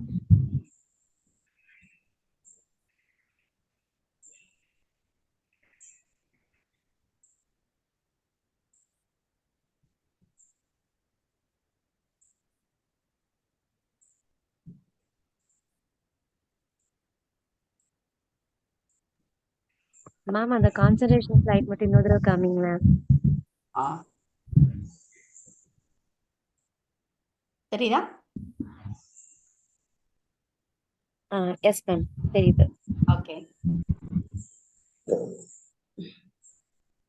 ஓகே. இப்ப எண்ணிட்டீங்க அப்படின்னா மறுபடியும் லெஃப்ட் ஹேண்ட்ல எழுதி பாருங்க. உங்களுக்கு ஏதாவது டிஃபரன்ஸ் இருக்கா? இமீடியட்டா உங்களுக்கு அந்த எழுத்து நல்லா வருதா? ஸ்பீடு நல்லா வருதா? எழுத்து அழகா இருக்கான்னு பார்க்காதீங்க, எழுத்து ஸ்பீடா வருதா? ஃப்ளோ கரெக்டா இருக்கா? ஈஸியா இருக்கு பண்றது. ஈஸியா வருது. வேகமா பண்ண முடியுது. வேகமா பண்ண முடியும். லெஜிபிலிட்டி கூடி இருக்கும். கொஞ்சம் நீட்னஸாவும் இருக்கு ஹேண்ட் ரைட்டிங் எழுதுறதுக்கு. Exactly ma'am. இப்போ இது வந்து இன்ஸ்டன்டா கான்சென்ட்ரேஷன் கூடிய எக்ஸசைஸ். ஸோ இப்போ குழந்தைங்களுக்கு வந்து இந்த மாதிரி எக்ஸசைஸ்லாம் கொடுத்தா கொஞ்சம் இந்த மைண்ட்ஃபுல்னஸ் எக்ஸசைஸ் இதுக்கு முன்னாடி சொன்னேன் இல்லையா, அந்த மாதிரி எக்ஸசைசஸ் இதெல்லாம் நீங்க பண்ணினீங்க அப்படின்னா கொஞ்சம் அவங்க கிரவுண்டிங்க்கு வருவாங்க. இன்னொன்று ஃபேமிலி ரூல்ஸ் போட்டீங்க அப்படின்னா உங்க கைக்குள்ள இருப்பாங்க. செகண்டு, நம்ம குழந்தை எப்படி இருக்கணும்னு நினைக்கிறோமோ அப்படி நம்ம இருக்கணும். ஹேபிட்ல இருந்து எல்லாமே. என் குழந்தை கத்தி பேசக்கூடாதுன்னா நான் கத்தி பேசக்கூடாது. குழந்தை வந்து கேட்கறது வந்து பொலைட்டா கேட்கணும்னா நான் வந்து என் ஹஸ்பண்ட எப்படி கேட்கிறேன், நான் என் ஒய்ஃப்ட எப்படி கேட்கிறேன்றத பார்த்துதான் குழந்தை நம்ம கிட்ட கேட்குது. ஸோ நம்மளும் பொலைட்டா இருந்தோம்னா அவங்களும் பொலைட்டா இருப்பாங்க. அதே மாதிரி அடிக்ஷனுக்கு போறாங்க அப்படின்ற மாதிரி இருந்துச்சு அப்படின்னா அதுக்கு காரணம் என்னன்றதை கண்டுபிடிங்க. இந்த அன்நேச்சுரல் ரிவார்ட்ஸ் எல்லாம் கொடுக்காதீங்க குழந்தைங்களுக்கு. அந்த டோபமைன் அடிக்ஷனுக்குள்ள போனாங்க அப்படின்னா நிச்சயமா அக்ரெசிவ் பிஹேவியர் வரதான் செய்யும். ஸோ அதுக்கு எல்லாத்துக்குமே நீங்க அக்ரெசிவ் பிஹேவியர்ஸ் வந்துருச்சு, ரொம்ப அன்நேச்சுரலா பிஹேவ் பண்றாங்க அப்படின்னா தொடக்கத்துல வந்து எக்ஸ்பர்ட்டோடைய கைடன்ஸ் எடுத்துக்கோங்க. அதுக்கப்புறமா கவுன்சிலர் கிட்ட வாங்க. சரியா? ஸோ இன்னும் வந்து அந்த ஸ்லைட்ஸ்ல வந்து நான் இன்னும் கொஞ்சம் டெக்னிக்ஸ் எல்லாம் வச்சிருக்கிறேன், அது உங்களுக்கு நான் ஷேர் பண்றேன். ஏன்னா ஆல்ரெடி டைம் எடுத்துட்டனால உடனடியா இன்னும் எக்ஸ்பிளைன் பண்ண முடியல. ஸோ நான் வந்து உங்களுக்கு அந்த ஸ்லைட்லாம் ஷேர் பண்ண சொல்லிடுறேன். ஸோ அதுல பார்த்தே நீங்க தெரிஞ்சுக்கலாம். ஏன்னா எல்லாமே சிம்பிளா தான் போட்டிருக்கேன். இப்போ நீங்க உங்களுக்கு ஏதாவது கொஸ்டின்ஸ்லாம் இருந்துச்சுன்னா எனக்கு கேட்கலாம். முதல்ல போன் போன் அடிக்ஷன்ல இருந்து பசங்களை எப்படி வெளியே கொண்டு வர்றது, டீனேஜ் பசங்களை? Yes madam. இப்ப ஃபர்ஸ்ட் வந்து போன் அடிக்ஷன் கொடுத்துட்டோம்னு வச்சுக்கோங்களேன். இப்ப நம்ம கொடுத்துட்டோம், வேற வழி இல்லை. இப்போ என்ன பண்ணலாம் அப்படின்னா, ஃபர்ஸ்ட் வந்து உங்க ஃபேமிலி ரூல்ஸ்ல போடுங்க. ஃபேமிலி ரூல்ஸ்ல போன் எப்பெல்லாம் பயன்படுத்தலாம்னு எல்லாருக்கும் சேர்த்து போடுங்க. அம்மா எவ்வளவு நேரம் பயன்படுத்தலாம், அப்பா எவ்வளவு நேரம் பயன்படுத்தலாம் அப்படின்றத போடுங்க. பையனுக்கும் சேர்த்து போடுங்க. ஏன்னா போனை வந்து சுத்தமா அவாய்ட் பண்ணணும்னு நம்ம சொல்ல முடியாது. ஏன்னா அப்புறம் பிள்ளைங்க டெக்னிக்கலி ஹேண்டிகேப்ட் ஆயிடுவாங்க பின்னாடி. ஸோ போனை யூஸ் பண்ணட்டும், பட் ஆனா எவ்வளவு நேரம் நம்ம யூஸ் பண்றோம் அப்படின்றதுக்கு ஃபர்ஸ்ட் ஃபேமிலி ரூலுக்குள்ள கொண்டு வாங்க. அதுக்கப்புறம் அந்த போன் இல்லாத நேரத்துல அவனுக்கு த்ரில்லிங்காவும் இன்ட்ரெஸ்டிங்காவும் சில அல்டர்னேட்டிவ்ஸை நம்ம வந்து உண்டு பண்ணணும். என்ன த்ரில்லிங்கா நான் உண்டு பண்றது, ஃபேமிலியா சேர்ந்து ஏதோ ஒரு விஷயத்த நாங்க எல்லாரும் சேர்ந்து செய்யறோம் அப்படின்ற மாதிரி கொண்டு வரணும். ஃபேமிலியா சேர்ந்து இன்ட்ரெஸ்டிங்கான சில விஷயங்களை சேர்த்து இன்ட்ரோடியூஸ் பண்ணணும். இந்த மாதிரி அந்த போனுக்கு ஏத்த மாதிரி இன்ட்ரெஸ்டிங்கா நீங்க என்ன அறிமுகப்படுத்த போறீங்க குழந்தைக்கு அப்படிங்கிறது உங்களோட சவால். அது வந்து உங்க வீட்டு சூழ்நிலைக்கு ஏத்த மாதிரி உங்க ஏரியால என்ன அவைலபிளா இருக்கோ உங்க எக்கனாமிக்கல் பேக்ரவுண்டை பொறுத்து நீங்க சில இன்ட்ரெஸ்டிங்கான விஷயங்களை டெவலப் பண்ணுங்க. சில பேர் என்ன சொல்றாங்கன்னா, நாங்க வந்து சண்டே வந்து சாட்டர்டேஸ்ல எல்லாம் நாங்க ஒரு சின்ன பக்கத்துல இருக்க ட்ரெக்கிங் போறோம், இல்ல நைட் வந்து நாங்க ஃபேமிலியா வாக்கிங் போறோம்ன்றாங்க. சில பேர் நாங்க ஃபேமிலியா உட்காந்து கேரம் போர்டு விளையாடுறோம். இந்த மாதிரி வந்து நிறைய ஆப்ஷன்ஸ் இருக்கு. ஸோ உங்களுக்கு ஏத்த மாதிரியான ஆப்ஷன்ஸை கிரியேட் பண்ணி கொடுக்கணும். அப்பதான் அந்த பிள்ளைங்களுக்கு வந்து இந்த ரிவார்டோடைய பாதிப்பு வந்து கொஞ்சம் கொஞ்சமா தான் குறையும். இதெல்லாம் மேம் ஒரே நாள்ல மாறிடாது. ஏன்னா செல்போனை யூஸ் பண்றதுக்கு நம்ம சின்ன வயசுல இருந்தே சாப்பிடுறது முதற்கொண்டு கொடுத்து பழக்கிட்டோம். ஸோ இது வந்து தொடர்ந்து கன்சிஸ்டண்டா அம்மா அப்பா, இப்ப நிறைய பேர் பாத்தீங்கன்னா பெரியவங்களே டெய்லி 3 மணி நேரத்துக்கு மேல ரீல்ஸ் பாக்குறாங்க, நைட் படுக்கும்போது ரீல்ஸ் பாக்குறாங்க. சோ அப்படி இருக்கும்போது குழந்தைங்க பாக்குறதுல அவங்களுக்கு வந்து எப்படி அதை தப்புன்னு நீங்க புரிய வைப்பீங்க? என்ன ரோல் மாடல் சொல்லி புரியுங்க? பிள்ளைங்க வந்து சொல்றத பார்க்க மாட்டாங்க, செய்யறத தான் பார்ப்பாங்க. சோ அப்போது நம்மளால அதை மாத்த முடியாது. சோ அல்டர்னேட்டிவ் இன்ட்ரடியூஸ் பண்ணுங்க.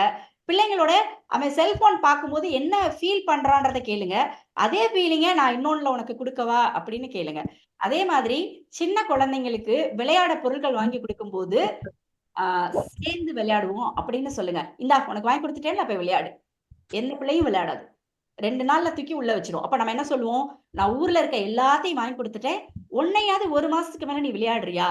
ஏன்னா அதுக்கு வந்து நம்ம யாருமே அந்த டாய் மேல இன்ட்ரெஸ்ட் காட்டல, நம்ம எல்லாருமே செல்போனுன்ற மேலதான் இன்ட்ரெஸ்ட் வச்சிருக்கோம். அப்ப அதுக்கும் அந்த செல்போனு தான் தேடுமே தவிர என்கிட்ட இருக்க டாய் வந்து பெரிய விஷயமா தெரியாது. நம்ம அது கூட சேர்ந்து அந்த டாயை வச்சு நம்ம எல்லாரும் சேர்ந்து விளையாடுவோம்னு வாரம் ஒரு தடவையாவது அந்த விஷயத்த செஞ்சோம் அப்படின்னா அந்த விஷயத்து மேல அதுக்கு கொஞ்சம் நாட்டம் வரும். அப்ப கொஞ்சம் கொஞ்சமா நீங்க வந்து இதை மாத்த ஆரம்பிக்கலாம். மேடம் ரொம்ப அருமையாக பேசுனீங்க, ரொம்ப சந்தோஷமா இருக்குது. இல்ல உங்கள்கிட்ட இன்னும் ஒரு நாள் ஒரு ஒரு ஒரு ஒரு ஒரு வருஷம் ஸ்டூடெண்டா இருக்கணும் போல எனக்கு ஒரு ஆசை. அருமையா பண்ணீங்க. Thank you thank you, very good very good. நீங்க என்னோட ப்ரொஃபசர், நீங்க உள்ள வந்தது எனக்கு ரொம்ப பெருமையா இருக்கு சார். தேங்க்யூ தேங்க்யூ, நல்லா பண்ணீங்க. தேங்க்யூ. ஓகே மேம், நைட் ரொம்ப நேரம் படிக்கிறாங்க, பகல்ல ஈவினிங் டைம்ல. என்னங்க மேம் எனக்கு புரியல, நீங்க சொல்லும் போது ஏதோ இன்டரப்ஷன் வருது. மார்னிங் எழுந்திரிச்சு படிக்கிறத வந்துட்டு நைட் லேட் நைட் ஸ்டடியை வந்து எக்ஸ்டெண்ட் ஆகுது. அதனால வந்து பிசிக்கலா அஃபெக்ட் ஆவாங்களா எக்ஸாம் டைம்ல மட்டும் எஸ்பெஷலி? இல்ல மேம், இது வந்து ஒரு வகையான பர்சனாலிட்டி மேம், குரோனோ டைப்னு சொல்லுவோம். சில பேருக்கு வந்து பாத்தீங்கன்னா நைட்டு தான் அவுல் பர்சனாலிட்டி சொல்லுவோம், ஆந்தையுடைய பர்சனாலிட்டி, நைட்டு தான் படிக்க முடியும். சில பேர் பாத்தீங்கன்னா எலிஃபென்ட் அந்த மாதிரி, அவங்க 11 மணிக்கு மேல காலையில அந்த 11 மணிக்கு மேல நல்லா ஆக்டிவா இருப்பாங்க. சில பேர் வந்து ஏர்லியரா இருப்பாங்க, அவங்க வந்து காலையில எந்திரிச்சு படிப்பாங்க. சோ குழந்தைங்களுக்கு வந்து எந்த குரோனோ டைப்ல இருக்காங்களோ அதுலயே நீங்க விட்டுருங்க. நம்ம ஒரு வகையில வேணா மார்னிங் படிச்சு பழகிருப்போமா இருக்கும், அந்த மாதிரி எந்த ஜென்ரல் பிலீஃபும் குழந்தைங்க கிட்ட செல்லாது மேம். அவங்கவுங்க யூனிக், தனித்தன்மை வாய்ந்தவர்கள். அந்த குரோனோ டைப்ல விடலாம், ஒண்ணும் தப்பு இல்லை. Okay, thank you sir. Madam, ஒரு சிச்சுவேஷன்ல நம்ம குழந்தைங்க நம்ம சொல்றதை கேட்கலங்கிறத அடிக்கிறோம் இல்ல, சில நேரத்துல நம்ம அடிச்சாதான் அந்த குழந்தைங்க அந்த விஷயத்த செய்யாம இருக்குங்கிறது நம்மளே நம்பிடுறோம். ஆமா சார். அப்படிங்கிற பட்சத்துல அந்த குழந்தைங்களை அந்த மாதிரிதான் ஹேண்டில் பண்ணுமா, இல்ல அதுல இருந்து டைவர்ட் பண்ற போது எப்படி நம்ம பேரண்ட்ஸா நம்ம மாத்திக்கிறது? ஆக்சுவலா அடிக்கிறது வயலன்ஸ்ன்றது வந்து எப்பயுமே ஆதரிக்க முடியாத ஒரு செய்கை சார். அடிக்கிறதுன்றது எப்ப வரும்னா என்னோட இயலாமையில தான் வரும். எப்பயுமே பாருங்க, பலமான ஒருத்தன் பலமில்லாத ஒருத்தரை அடிப்போம். அது வந்து எந்த விதத்துல இருந்தாலும் தப்புதான். நம்ம பிள்ளையே இருந்தாலுமே நம்மளோட இயலாமையில இருக்கும்போதுதான் அந்த அடிக்கிறதுன்றது நடக்கும். இப்போ நான் என்ன சொல்லுவேன் அப்படின்னா, 3வது படிக்கிற வரலும் 3rd ஸ்டாண்டர்ட் வரலும் குழந்தைய வந்து ஏமாத்தலாம், டைவர்ட் பண்ணலாம். ஏமாத்தலாம் மீன்ஸ் டைவர்ட் பண்ணலாம், வேற வேற விஷயங்களை சொல்லி மாத்தலாம். ஸ்டோரி டெல்லிங் மூலமாவும் மற்ற விஷயங்கள் மூலமும் டிஸ்ட்ராக்ட் பண்ணலாம். அதுக்கப்புறம் வந்து பாத்தீங்கன்னா குழந்தைங்களோட கனெக்ட் ஆகுங்க. ஏமா உனக்கு இவ்வளவு பிடிக்குது? ஒண்ணும் இல்ல, இந்த தட்டை கொண்டு போய் சிங்க்ல போடுன்னு சொல்லுவோம். அதை செய்யவே செய்யாது. நம்ம என்ன செய்வோம்? தட்டை கொண்டு போடுன்னு எத்தனை தடவை சொல்றேன் அப்படின்னு சொல்லி சத்தம் போடுவோம். அப்ப நீங்க சொல்லுவோம், ஏமா உனக்கு நம்ம இந்த தட்டை போடுறது அப்படின்றது எல்லாருமே போடுறோம்னு சொன்னோம், உனக்கு என்னடா மறந்து போயிடுறியா, இல்ல அது உனக்கு வந்து மனசுல படலையா, என்ன அது ரொம்ப கேவலமா நினைக்கிறியோ, என்ன இமோஷன்ல அவங்க இருக்காங்கன்னு கேட்டீங்க அப்படின்னா அதை அப்படியே பார்க்கும். அதுக்கப்புறம் ஓகே, தட்டை எடுத்து போடுறதுக்கு அதுக்கப்புறமா இன்ஃபர்மேஷன் கொடுக்கணும். தட்டை எடுத்து போடுறது தான் நம்ம வந்து நம்ம வீட்டுல வந்து எல்லாத்துக்கும் ஹெல்ப் பண்றது, நம்ம சாப்பிட்ட நம்மளோட வேலையை நம்ம தான் செய்யணும். இது வந்து நம்ம வீட்டுல இருக்க வேல்யூஸ். அந்த மாதிரி சின்ன சின்ன விஷயங்களும். இப்போ வந்து ஒரு டோரை டம்முன்னு அடிச்சுட்டு போறாங்கன்னு வச்சுக்கோங்களேன், உனக்கு அறிவே இல்லையா, வளர்ந்துருக்க அப்படின்னு நம்ம திட்டுவோம். ஒண்ணு மட்டும் ஞாபகம் வச்சுக்கோங்க, நம்ம பர்சனாலிட்டி, அதாவது நவுன், பெயர் சொல்லு, நீ வந்து வளர்ந்துட்ட, 9 வயசு ஆயிடுச்சு, இல்ல பெரிய மாடு மாதிரி இருக்க, இந்த மாதிரி ஒரு ஆளுமைய சொல்லி திட்டோம்னா ரொம்ப ட்ரிகர் ஆயிடுவாங்க. அவங்க செயலை மட்டும் தான் சொல்லி திட்டணும். டம்முன்னு அடிக்கிறியடா அப்படி கூட சொல்லிருங்க. நீ என்ன உனக்கு அறிவில்லையா அப்படின்னு அவனுடைய பெயர் சொல்ல வச்சு சொல்லிடாதீங்க. இப்ப அந்த கதவை நான் எப்படி நான் குறைச்சி மூட வைக்கிறது? இங்க வா தம்பி அப்படி சொல்லிட்டு, இப்ப ஓகே நீ ரொம்ப கோவமா இருக்கேன்னு நினைக்கிறேன், அதனாலதான் கதவை அப்படி அடிச்சியா அப்படின்னா ஒரு நிமிஷம் தயக்கமா பாக்கும் நம்மள பிள்ளை. அதுக்கப்புறம் சொல்லி நம்ம 2 பேரும் சேர்ந்து கதவை மூடலாமா அப்படின்னு மெதுவா மூடுறோம். திருப்பி திறக்க சொல்லி இப்ப நீ மெதுவா மூடு பார்ப்போம். திருப்பி ஒரு விஷயத்த அவங்க சரியா செய்யற வரலும் திருப்பி மெதுவாவே சொல்லுங்க. நான் என்ன சொல்றேன்னா, உங்களுடைய டோன்ல வந்து கண்டிப்பு இருக்கலாம். அதுக்காக நான் சொன்னேன், நீங்க ஃப்ரெண்டு கிடையாது, ஃப்ரெண்ட்லியா தான் போக முடியும். கண்டிக்கிற நேரத்துல கண்டிக்க தான் செய்யணும். இப்ப ஒருவேளை அப்பா வந்து இதை செஞ்சா நான் இந்த இதை வாங்கி கொடுக்க மாட்டேன் அப்படின்னு சொன்னா அந்த நேரத்துல அம்மா வந்து உள்ள புகக்கூடாது. அதனால அம்மா வந்து ஏதோ கண்டிக்கிறாங்க அப்படின்னா அப்பா வந்து உள்ள புகக்கூடாது. ஸோ டிசிப்ளினிங்ல அம்மா அப்பா 2 பேரும் சேர்ந்துதான் நம்ம வீட்டுல இதுதான் ரூல்ன்றத வைக்கணும். அப்ப இதை டைலூட் பண்ணிக்கலாம். சில பேர் சொல்லுவீங்க, அப்ப தாத்தா பாட்டி புகுந்துடுறாங்களே அப்படின்னு சில பேர் கேட்கலாம். நான் என்ன சொல்லுவேன்னா, இப்ப அம்மா அப்பா 2 பேரும் ஸ்ட்ரிக்டா ரூல்ஸ் ஃபாலோ பண்ணும்போது தாத்தா பாட்டின்னு ஒரு ஆள் இருந்தாதான் நம்ம பிள்ளைங்களுடைய இமோஷனல் பேலன்ஸ் ஆகுது மேம். இது வந்து ஒரு ரிசர்ச்சோடைய வெளிப்பாடு. ஸோ அதனால வீட்டுல தாத்தா பாட்டி இருக்கிறவங்க எல்லாம் பிளஸ்டு, பெரியவங்க இருக்கிறவங்க. ஏன்னா அப்ப வந்து இப்ப இருக்க குழந்தைங்களுடைய இமோஷன்ஸ் பேலன்ஸ் பண்றதுக்கு அவங்கனாலதான் முடியுது. அதனால அவங்க வீட்டுல மாமனார் மாமியார் அம்மா அப்பா எல்லாம் இருந்தாங்க அப்படின்னா அவங்க கிட்ட சில ரெஸ்பான்சிபிலிட்டி கொடுங்க. அவங்க வந்து கொஞ்சம் இமோஷன்ஸா கரெக்டா பேலன்ஸ் பண்றாங்க. சோ அவங்க வந்து சிலதை டைலூட் பண்றாங்க அப்படின்னா நீங்க நீ இப்ப ஒண்ணு வச்சுக்கோங்களேன், நான் காஃபியா என் பிள்ளை கொடுக்க கூடாதுன்னு வச்சிருப்போம். நம்ம வெளியே போயிட்டு வர்றதுக்குள்ளே நம்ம அம்மாவோ இல்ல மாமியாரோ காஃபியை கொடுத்துருவாங்க பிள்ளைக்கு. உடனே ஏன் காஃபி கொடுத்தீங்க, எப்படி காஃபி சண்டையே போடாதீங்க, உங்களுக்கு தெரியும், ஆனா தெரியாத மாதிரியே விட்டுருங்க. சில லூப்ஸ் அங்கங்க இருக்கட்டும் வீட்டுல, அந்த பேலன்ஸ் வந்து பிள்ளைங்களுக்கு இருக்கட்டும். பெரியவங்க பண்ற டைலூஷன் வந்து தப்பு கிடையாது, அது வந்து பேலன்ஸ் தான் ஆகும். சோ டிசிப்ளினிங்ல வந்து இவங்கனாலதான் என் பிள்ளைய வளர்க்க முடியலன்ட்டு அதை ஒரு கரைச்சலா கொண்டு வந்தீங்கன்னு வச்சுக்கோங்க, அதை விட பெரிய பிரச்சனையா பிள்ளைக்கு வந்து நிற்கும்.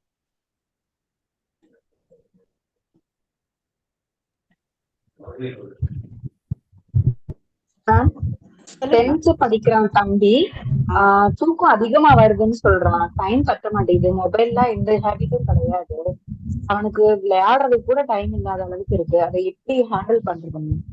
நம்ம ரொம்ப ரொம்ப எனர்ஜி கம்மியா இருக்கு அப்படின்னா எப்பயுமே நீங்க, அதாவது வேற எந்த ஹேபிட்டும் இல்ல ஆனா எனர்ஜி இல்லாம இருக்குன்னா ஃபர்ஸ்ட் உங்களோட ஃபேமிலி டாக்டர்கிட்ட போங்க.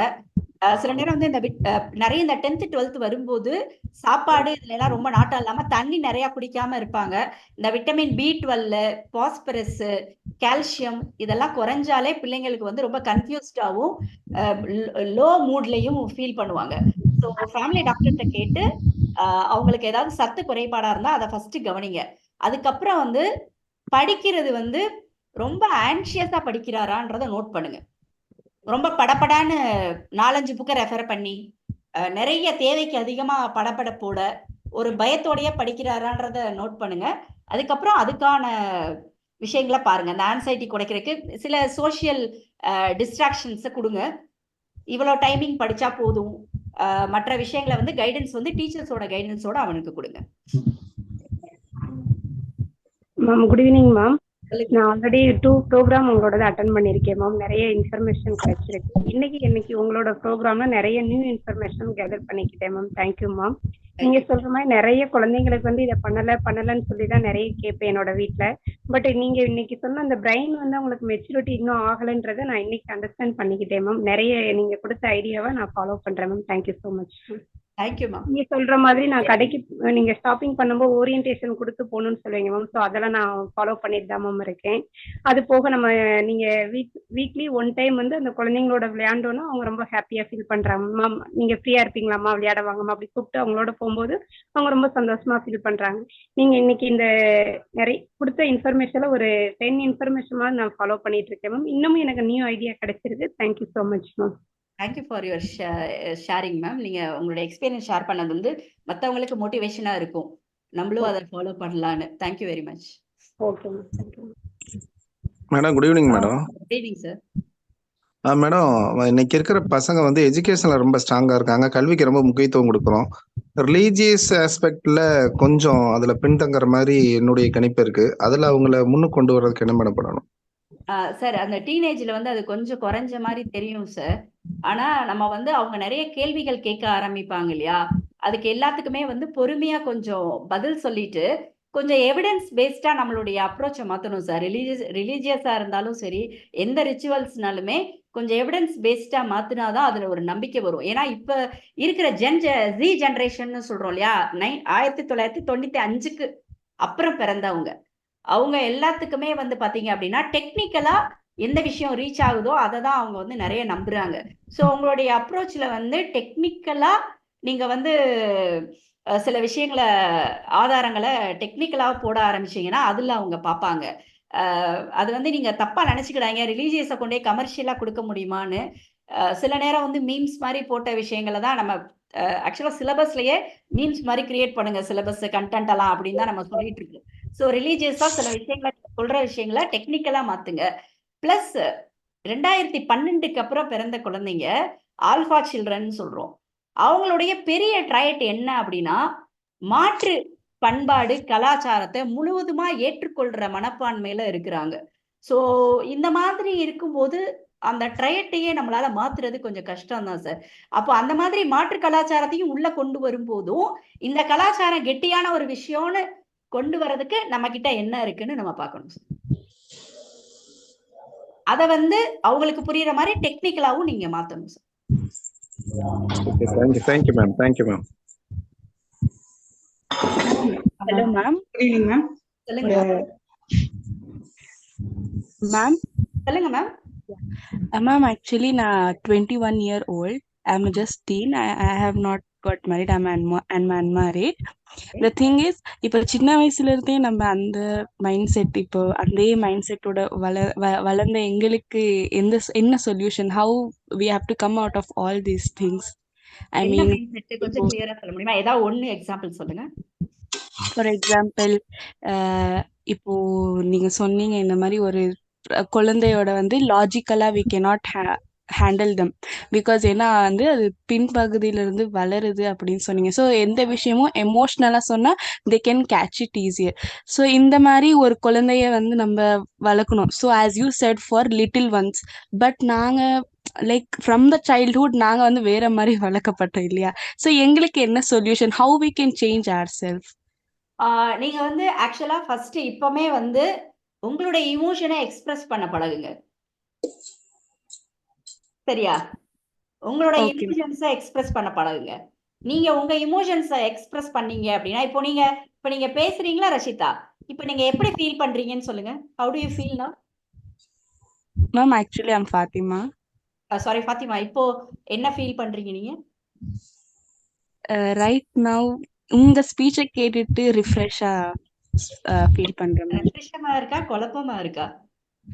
லைட்டா குழப்பமா இருக்கு. ரொம்ப குழப்பமா இருக்கு. I am feeling confused. இந்த மாதிரி நீங்க எக்ஸ்பிரஷன் பண்ணுங்க. உங்களுடைய ஃபீலிங்கை எக்ஸ்பிரஸ் பண்ண ஆரம்பிங்க. அப்ப அடுத்தவங்க பேசும்போது நீங்க ஹவு டு யூ ஃபீல்னு கேட்க ஆரம்பிப்பீங்கல்ல, தானா குழந்தை தானா வந்துரும். சரியா?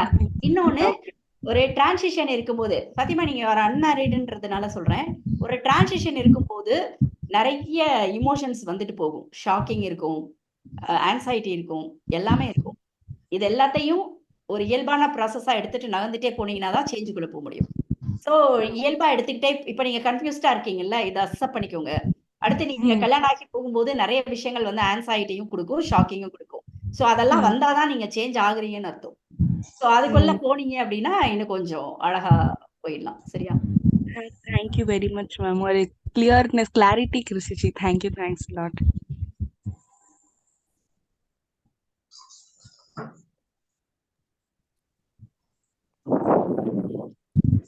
ஹலோ, சொல்லுங்க சார். Good evening madam. ஒரு டவுட்டு.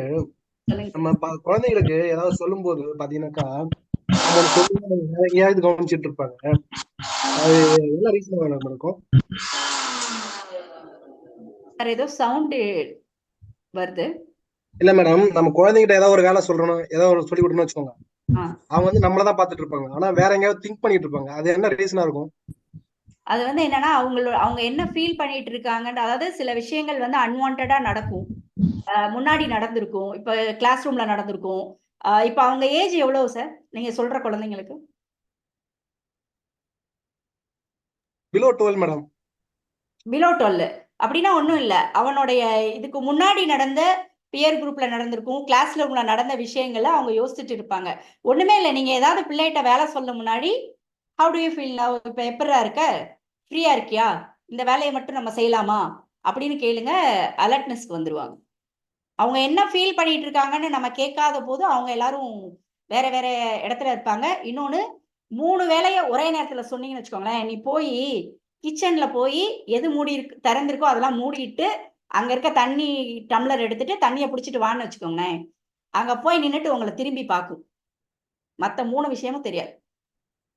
அங்க இருந்துட்டு என்னம்மா சொன்னீங்க அப்படின்னா நமக்கு கோவம் வந்துடும். ஏன்னா நான் சொல்லும் போது கவனிச்சியா கவனிக்கலையா, உனக்கு அவ்வளவு திமிரு, நான் சொல்றதை கூட உனக்கு அலட்சியமா நினைக்கிறேன் அப்படி நம்ம நினைச்சுக்குவோம். ஆனா மல்டி டாஸ்கிங்ல அவங்களால கேட்க முடியாது. நம்ம என்ன பண்ணோம்னா போய் நின்றுட்டு அந்த மூடிட்டு அம்மா அங்க இருந்து சவுண்டு கொடு நான் சொல்றேன் அப்படின்னு சொல்லணும். அடுத்த விஷயத்த அடுத்து சொல்லுங்க, அடுத்த விஷயத்த அடுத்து சொல்லுங்க. 100 தடவை கேட்கலைனாலும் 101 தடவை சொல்லதான் செய்யணும் சார். Hi ma'am. சொல்லுங்கம்மா. நீங்க எமோஷனலா நம்ம பேசணும்னு சொன்னீங்க. என் பையனுக்கு வயசு 6 தான் ஆகுது. அவன் எமோஷனலா என்னைய பிளாக்மெயில் பண்றான் மேம். ஓகே, 6 வயசு தான் ஆகுது. எல்லாத்துலயுமே பயங்கர இதா இருப்பான், பயங்கர ஆக்டிடியூடா இருப்பான். எப்படி சொல்ல, படிக்க சொன்னாலும் வேலையை அவன் முடிச்சிருவான். நம்ம ஸ்கூல்லனாலும் ரைட்டிங் ஒர்க்கு ஸ்பீடா முடிச்சிருவான். எல்லாமே எக்ஸ்ட்ரா தான் இது பண்ண சொல்லுவாங்க. நம்ம வீட்ல வந்தாலும் நம்ம சொல்றத எதுவும் கேட்க மாட்டான்னுலாம் சொல்ல முடியாது, அடாப்டும் சொல்ல முடியாது. ஏதாவது கோவம்லாம் வந்தா அவனாலேயே அவன் கண்ட்ரோல் பண்ண முடியாம பயங்கரமா கத்தி கூப்பாடு போடுறது. அப்படி இல்லைன்னா எப்படி சொல்லன்னு தெரியல. சின்ன விஷயத்துக்கும் ரொம்ப எமோஷனலா இது பண்றது. அப்படி இல்லைன்னா நம்மளே எமோஷனலா பேசி பிளாக்மெயில் பண்றது. 6 வயசுலயே அவன் பேசுறத கேட்டா நம்மளுக்கு அழுக வந்துரும். அந்த அளவுக்கு நம்மள எமோஷனலா பிளாக்மெயில் பண்ணுவான். உங்க வீட்ல யார் அப்படி பேசுவீங்க? நான் வந்து கொஞ்ச நாள் மாமியார் வீட்ல இருந்தேன். இப்பதான் ஹஸ்பண்டோட சேர்ந்து இருக்கிறேன். அதனால ஃபேமிலியோட சேர்ந்து இருக்கும்போது அப்படி எப்படி பேச்சு அந்த மாதிரி எனக்கு தெரியல எனக்கு. ஏடாமா, பிள்ளைங்க வந்து இமிட்டேஷன் மூலமா தான் கத்துக்கிட ஆரம்பிப்பாங்க ஃபர்ஸ்ட். இது ஃபர்ஸ்ட் சைல்டா இருக்கனால மினியேச்சர் அடல்ட்டாவே வளர்ந்துருக்கு. அதனால அவனுக்கு அப்படி இருக்கு. நீங்க கொஞ்சம் சைல்டுஹுட் ஃபீலிங்ஸா கொண்டு வர ஆரம்பிங்க. அவன் வந்து அமைதியா இருந்தா என்ன ஃபீல் பண்ற, இந்த மாதிரி கூட உட்கார்ந்து அவனோட விளையாடுங்க. கூட உட்கார்ந்து அவனை வந்து தனியா அடல்ட் மாதிரி அவன் நல்லா படிக்கிறான் அப்படின்ற மாதிரி படிக்கிறத மட்டும் பூஸ்ட் பண்ணாதீங்க. இல்ல மேம், அவனை தனியாவே இருக்கிறதுக்கு இது பண்ண மாட்டேங்கிறான். எப்போ பார்த்தாலும் யாராவது ஒரு ஆள் கூட இருந்துகிட்டே இருக்கணும், அவனை சுத்தி ஆட்கள் இருந்துகிட்டே இருக்கணுங்கிறதுலதான் அவன் இது பண்றான். ஏன் அப்படி ஃபீல் பண்றான்றத பேசுங்க அவன்கிட்ட. இப்போ நீங்க அவன் பேச மாட்டேங்கிறான் அப்படின்னா அவன் கூட நடந்து வெளியில வள வள போறது. வள வளன்னு பேசுவோம் மேம்.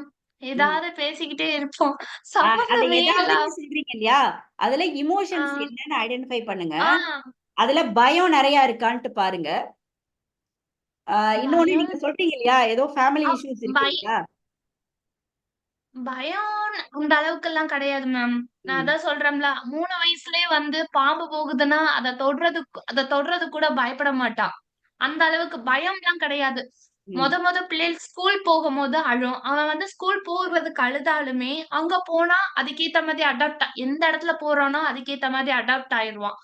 சீக்கிரமா யார்கிட்டயும் பேச மாட்டான்னுலாம் சொல்ல முடியாது. லாங்குவேஜே தெரியலனாலும் டக்குனு போய் எல்லாத்துக்கிட்டயும் அடாப்ட் ஆகுற சைல்டு தான். அதனால வந்து அந்த அவனுக்கு வந்து எப்படின்னா ஆட்டிடியூட் வந்து ரொம்ப கூடுதலா இருக்கிற மாதிரி ஒரு ஃபீல் ஆகும். ஆங்கிரி ஆகுறது, ரொம்ப கோவப்படுறது கொஞ்சம் கூடுதலா ஆகுது. அத ஒன்லி எப்படி சைல்டாப்பா? கண்ட்ரோல் ஒன்லி சைல்டா? ஒன்லி ஆ? சைல்டு? ஆமா, ஒன்லி சைல்டு. ஓகே. சில பிள்ளைங்க வந்து கிஃப்டட் சைல்டுன்னு சொல்லுவோம். ஹை ஐக்யூ இருக்கும். ஆ, கொஞ்சம் ஹைப்பர் ஆக்டிவும் சேர்ந்து இருக்கும். இந்த மாதிரி அந்த ஓவர் சென்சிட்டிவா இருப்பாங்க. Correct ma'am, correct. ஓவர் சென்சிட்டிவா இருப்பாங்க. நீங்க என்ன பண்ணுங்கன்னா, அந்த சென்சிட்டிவிட்டிய வந்து என்கரேஜ் பண்ணாதீங்க. அதுல வந்து சில ரூல்ஸ் போட்டுருங்க. இந்த மாதிரி அழாம எதுவும் கேட்டாதான் இது கிடைக்கும். அழுது கேட்டா கிடைக்காது. ஏதாவது கேட்டா அழுது அத சாதிச்சு எப்படியாவது வாங்க. இப்ப அதுக்கு வந்து நான் நீங்க குடுக்கலைனாலும் அது வந்து அப்பா கிட்ட கிடைக்காதுன்றத வந்து வாங்குறதா, கொண்டு அஸ்தாத்தா வந்துருங்க அது கிட்ட வேகமா. வாங்குறதா, அப்படி யார்கிட்ட அவன் எமோஷனலா பண்ணி எப்படி அவன் காரியத்தை சாதிக்கணுங்கிறதுல அத நான் யாருக்கா சொன்னாலும் அவங்க புரிய மாட்டேங்குது. அவன் நினைச்சதை முடிக்கிறதுக்கு அவன் வந்து எமோஷனலா பிளாக்மெயில் பண்ணி எல்லாத்தையும் சம்மதிக்க வச்சிருவான். பேச்சு அவ்வளோ எனக்கு கூட அந்த அளவுக்கு பேச வராது. அந்த அளவுக்கு அவன் நல்ல நேக்கா பேசுறது, எடுக்கிறது, இது பண்றது எல்லாமே அவ்வளோ இதா இருக்கும். நம்மளுக்கே ஐ அண்டர்ஸ்டாண்ட். ஆனா நீங்க வந்து அவனுக்கு வந்து அவன் மேல கவனம் செலுத்தணும் இந்த சென்சிட்டிவா இருக்க விஷயத்த. ஏன்னா அது வந்து அவனுக்கு தான் ஹார்ம்ஃபுல்லா இருக்கும் பின்னாடி. அவன் வந்து நிறைய அதுல சென்சிட்டிவ் ஆவான். சோ அதனால நீங்க வந்து கொஞ்சம் கொஞ்சமா சில விஷயங்கள் வந்து அடமெண்ட் பிடிச்சு அவன் சாதிக்கிறத வந்து கொஞ்சம் நீங்க வந்து அது கிடைக்காது அப்படின்றத அவன் மனசுல வந்து கொஞ்சம் பதிய வச்சுக்கிட்டே வாங்க. அப்படி இல்லைன்னா டீச்சர்ஸ் கிட்ட சொல்லி அங்க யாராவது கவுன்சிலர்ஸ் ஸ்கூல்ல இருக்காங்க அப்படின்னா அவனை கைட் பண்ண சொல்லுங்க.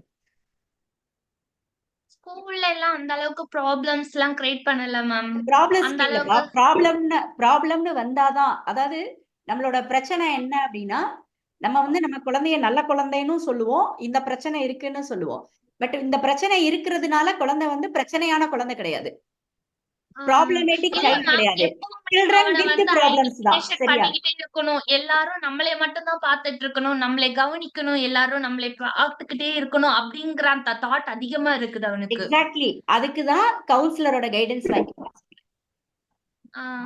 அதுக்குதான் கவுன்சிலரோட கைடன்ஸ் வாங்கிக்கோங்க. எதனால அவன் அப்படி திங்க் பண்றான்றத கவுன்சிலர் வந்து உங்களுக்கு ஹெல்ப் பண்ணுவாங்க. என்ன இமோஷன்ஸ் குறைவுனாலயோ எந்த விஷயத்தினால அவன் அந்த மாதிரி இருக்கான்றத உங்களுக்கு கவுன்சிலர் ஹெல்ப் பண்ணுவாங்க. ஏன்னா நீங்க இது வந்து இல்ல நான் இதை இப்ப சமாளிச்சுக்கிடுவேன்னா சமாளிச்சுக்கோங்க. ஒரு 3 இயர்ஸ் 3rd ஸ்டாண்டர்டுக்கு அப்புறமா சில சில நேரங்கள்ல கட்டாயமா உங்களுக்கு எக்ஸ்பர்ட் கைடன்ஸ் தேவைப்படும். அந்த நேரத்துல தாமதிக்காம கைடன்ஸ் வாங்கிக்கோங்க கட்டாயமா. ஓகே, சரியா? Thank you okay ma'am. Okay dear parents and teachers, ஏற்கனவே வந்து கிட்டத்தட்ட 2 மணி நேரத்தை நெருங்கியாச்சு. அதனால உங்களுடைய கேள்விகள் சந்தேகங்கள் இருந்துச்சு அப்படின்னு சொன்னா நீங்க யங் மைண்ட்ஸ் இந்தியா அப்படின்ற அந்த வாட்ஸ்அப் குழுமத்துல வந்து அது பதிவு செய்யலாம். வாய்ப்பு இருந்துச்சு அப்படின்னு சொன்னா மேம் கிட்ட வந்து அதுக்கான ரெஸ்பான்ஸ் வாங்கி உங்களுக்கு வந்து அனுப்பப்படும். இதையும் தாண்டி கவுன்சிலிங் உடைய நீட் இருக்கு, உங்களுக்கு ஒரு சப்போர்ட் தேவைப்படுது, உங்களுக்கு ஒரு கைடன்ஸ் தேவைப்படுது அப்படின்னு சொன்னா எங்களுடைய கவுன்சிலிங்கான கான்டாக்ட் நம்பரையும் இந்த குழுமத்துல வந்து நாங்க ஷேர் பண்றோம். தேவைப்படுறவங்க வந்து அதை வந்து ஃபியூச்சர்ல வந்து பயன்படுத்திக்கலாம். சரியா? நிகழ்வு வந்து நிறைவு செஞ்சுக்கலாம்னு நினைக்கிறேன். உங்களுக்கு தேவையான கேள்விகளுக்கு வந்து ஓரளவுக்கு இன்னும் நிறைய கேள்விகள் இருக்கும். ஏன்னா வந்து கேள்விகளுக்கு முடிவே இல்லை. ஏன்னா இது நம்ம பிள்ளைகள் சார்ந்தது. ஆனா நேரமின்மை காரணத்தினால வந்து இதை இதோட நிறைவு செஞ்சுக்கலாம் அப்படின்னு நினைக்கிறேன். இந்த தருணத்துல வந்து நிறைய பேருக்கு வந்து நான் நன்றி சொல்ல விரும்புறேன். WhatsApp group link brother Ibrahim, WhatsApp young minds இந்தியாவுடைய வாட்ஸ்அப் குரூப் லிங்க் வந்து நீங்க ஷேர் பண்ணலாம், எல்லாருக்கும் யூஸ்ஃபுல்லா இருக்கும். ஓகே. இந்த தருணத்துல வந்து நிறைய பேருக்கு நன்றி சொல்ல விரும்புறேன். முதல்ல வந்து இறைவனுக்கு நன்றி சொல்றேன். இந்த 2 மணி நேர நிகழ்வை வந்து ரொம்ப இலகுவா, எளிமையா, பயனுள்ளதா வந்து எல்லா வகையிலையும் வந்து சிறப்பாக்கி கொடுத்ததுக்கு. அடுத்தது வந்து இந்த நிகழ்வுக்கான அழைப்பை ஏற்று அவங்களுடைய நேரம் இன்னும் வந்து ஆஃபீஸ்ல தான் இருக்காங்க வெண்ணிலா மேம். இந்த நிகழ்வு வந்து சக்சஸ்ஃபுல்லா முடியணும், எந்த இடர்பாடும் இல்லை அப்படின்றதுனால இவ்வளவு பொறுமையா தெளிவா இந்த இந்த விஷயங்களை வந்து உங்களுக்கு கடத்தினது மட்டுமல்லாம நீங்க கேட்ட கேள்விகளுக்கும் நிதானமா ரொம்ப அழகா அவங்களுடைய அனுபவ அறிவு ஆற்றல் மூலமா வந்து நமக்கு அழகா எடுத்துட்டு போனதுக்காக வெண்ணிலாமம் உங்களுக்கு வந்து மனமார்ந்த நன்றி. அதுக்கப்புறம் வந்து இந்த நிகழ்வு வந்து ஏற்பாடு செஞ்ச யங் மைண்ட்ஸ் இந்தியாவுக்கும் அந்த குழுமத்துக்கும் அதோடைய ஃபவுண்டர் BM இப்ராஹிம் அவர்களுக்கும் மனமார்ந்த நன்றி. அதுக்கப்புறம் இந்த நிகழ்வை வந்து நம்மோட இணைந்து வழங்கிட்டு இருக்க அல்ஹிரா அகாடமி இஸ்லாமிக் ஆர்கனைசேஷன் இன் மதுரை, அல்ஹிரா அகாடமி சகோதரிகளுக்கும் வந்து மனமார்ந்த நன்றி. இவ்வளவு நேரம் பொறுமையா உங்களுடைய கண்ணின் மணிகளுக்காக இந்த நேரத்தை செலவு செஞ்ச உங்க ஒவ்வொருத்தருக்கும் மிக மிக மிக நன்றி. கடைசியா இன்னைக்கு நம்ம ஒரே ஒரு விஷயத்தை தான் வெளியே எடுத்துட்டு போறோம். என்ன அப்படின்னு சொன்னா, acknowledge their emotions, express your emotions. குழந்தைகளின் உணர்வுகளை அங்கீகரித்துக் கொள்வோம், நம்முடைய உணர்வுகளை வெளிப்படுத்த கற்றுக்கொள்வோம். Be what your child want to be. எதுவாக உங்கள் குழந்தைகளை பார்க்க விரும்புகிறோமோ அதுவாக நாம் மாறுவதற்கு இறைவனிடம் பிரார்த்தனை செய்து இந்த நிகழ்வை நிறைவு செய்கின்றேன். நன்றி. இதே மாதிரி இன்னொரு நிகழ்வுல வந்து சந்திக்கக்கூடிய வாய்ப்பையும் இறைவன் நமக்கு ஏற்படுத்தி கொடுப்பானாக. நிறைவு செஞ்சுக்குவோம்.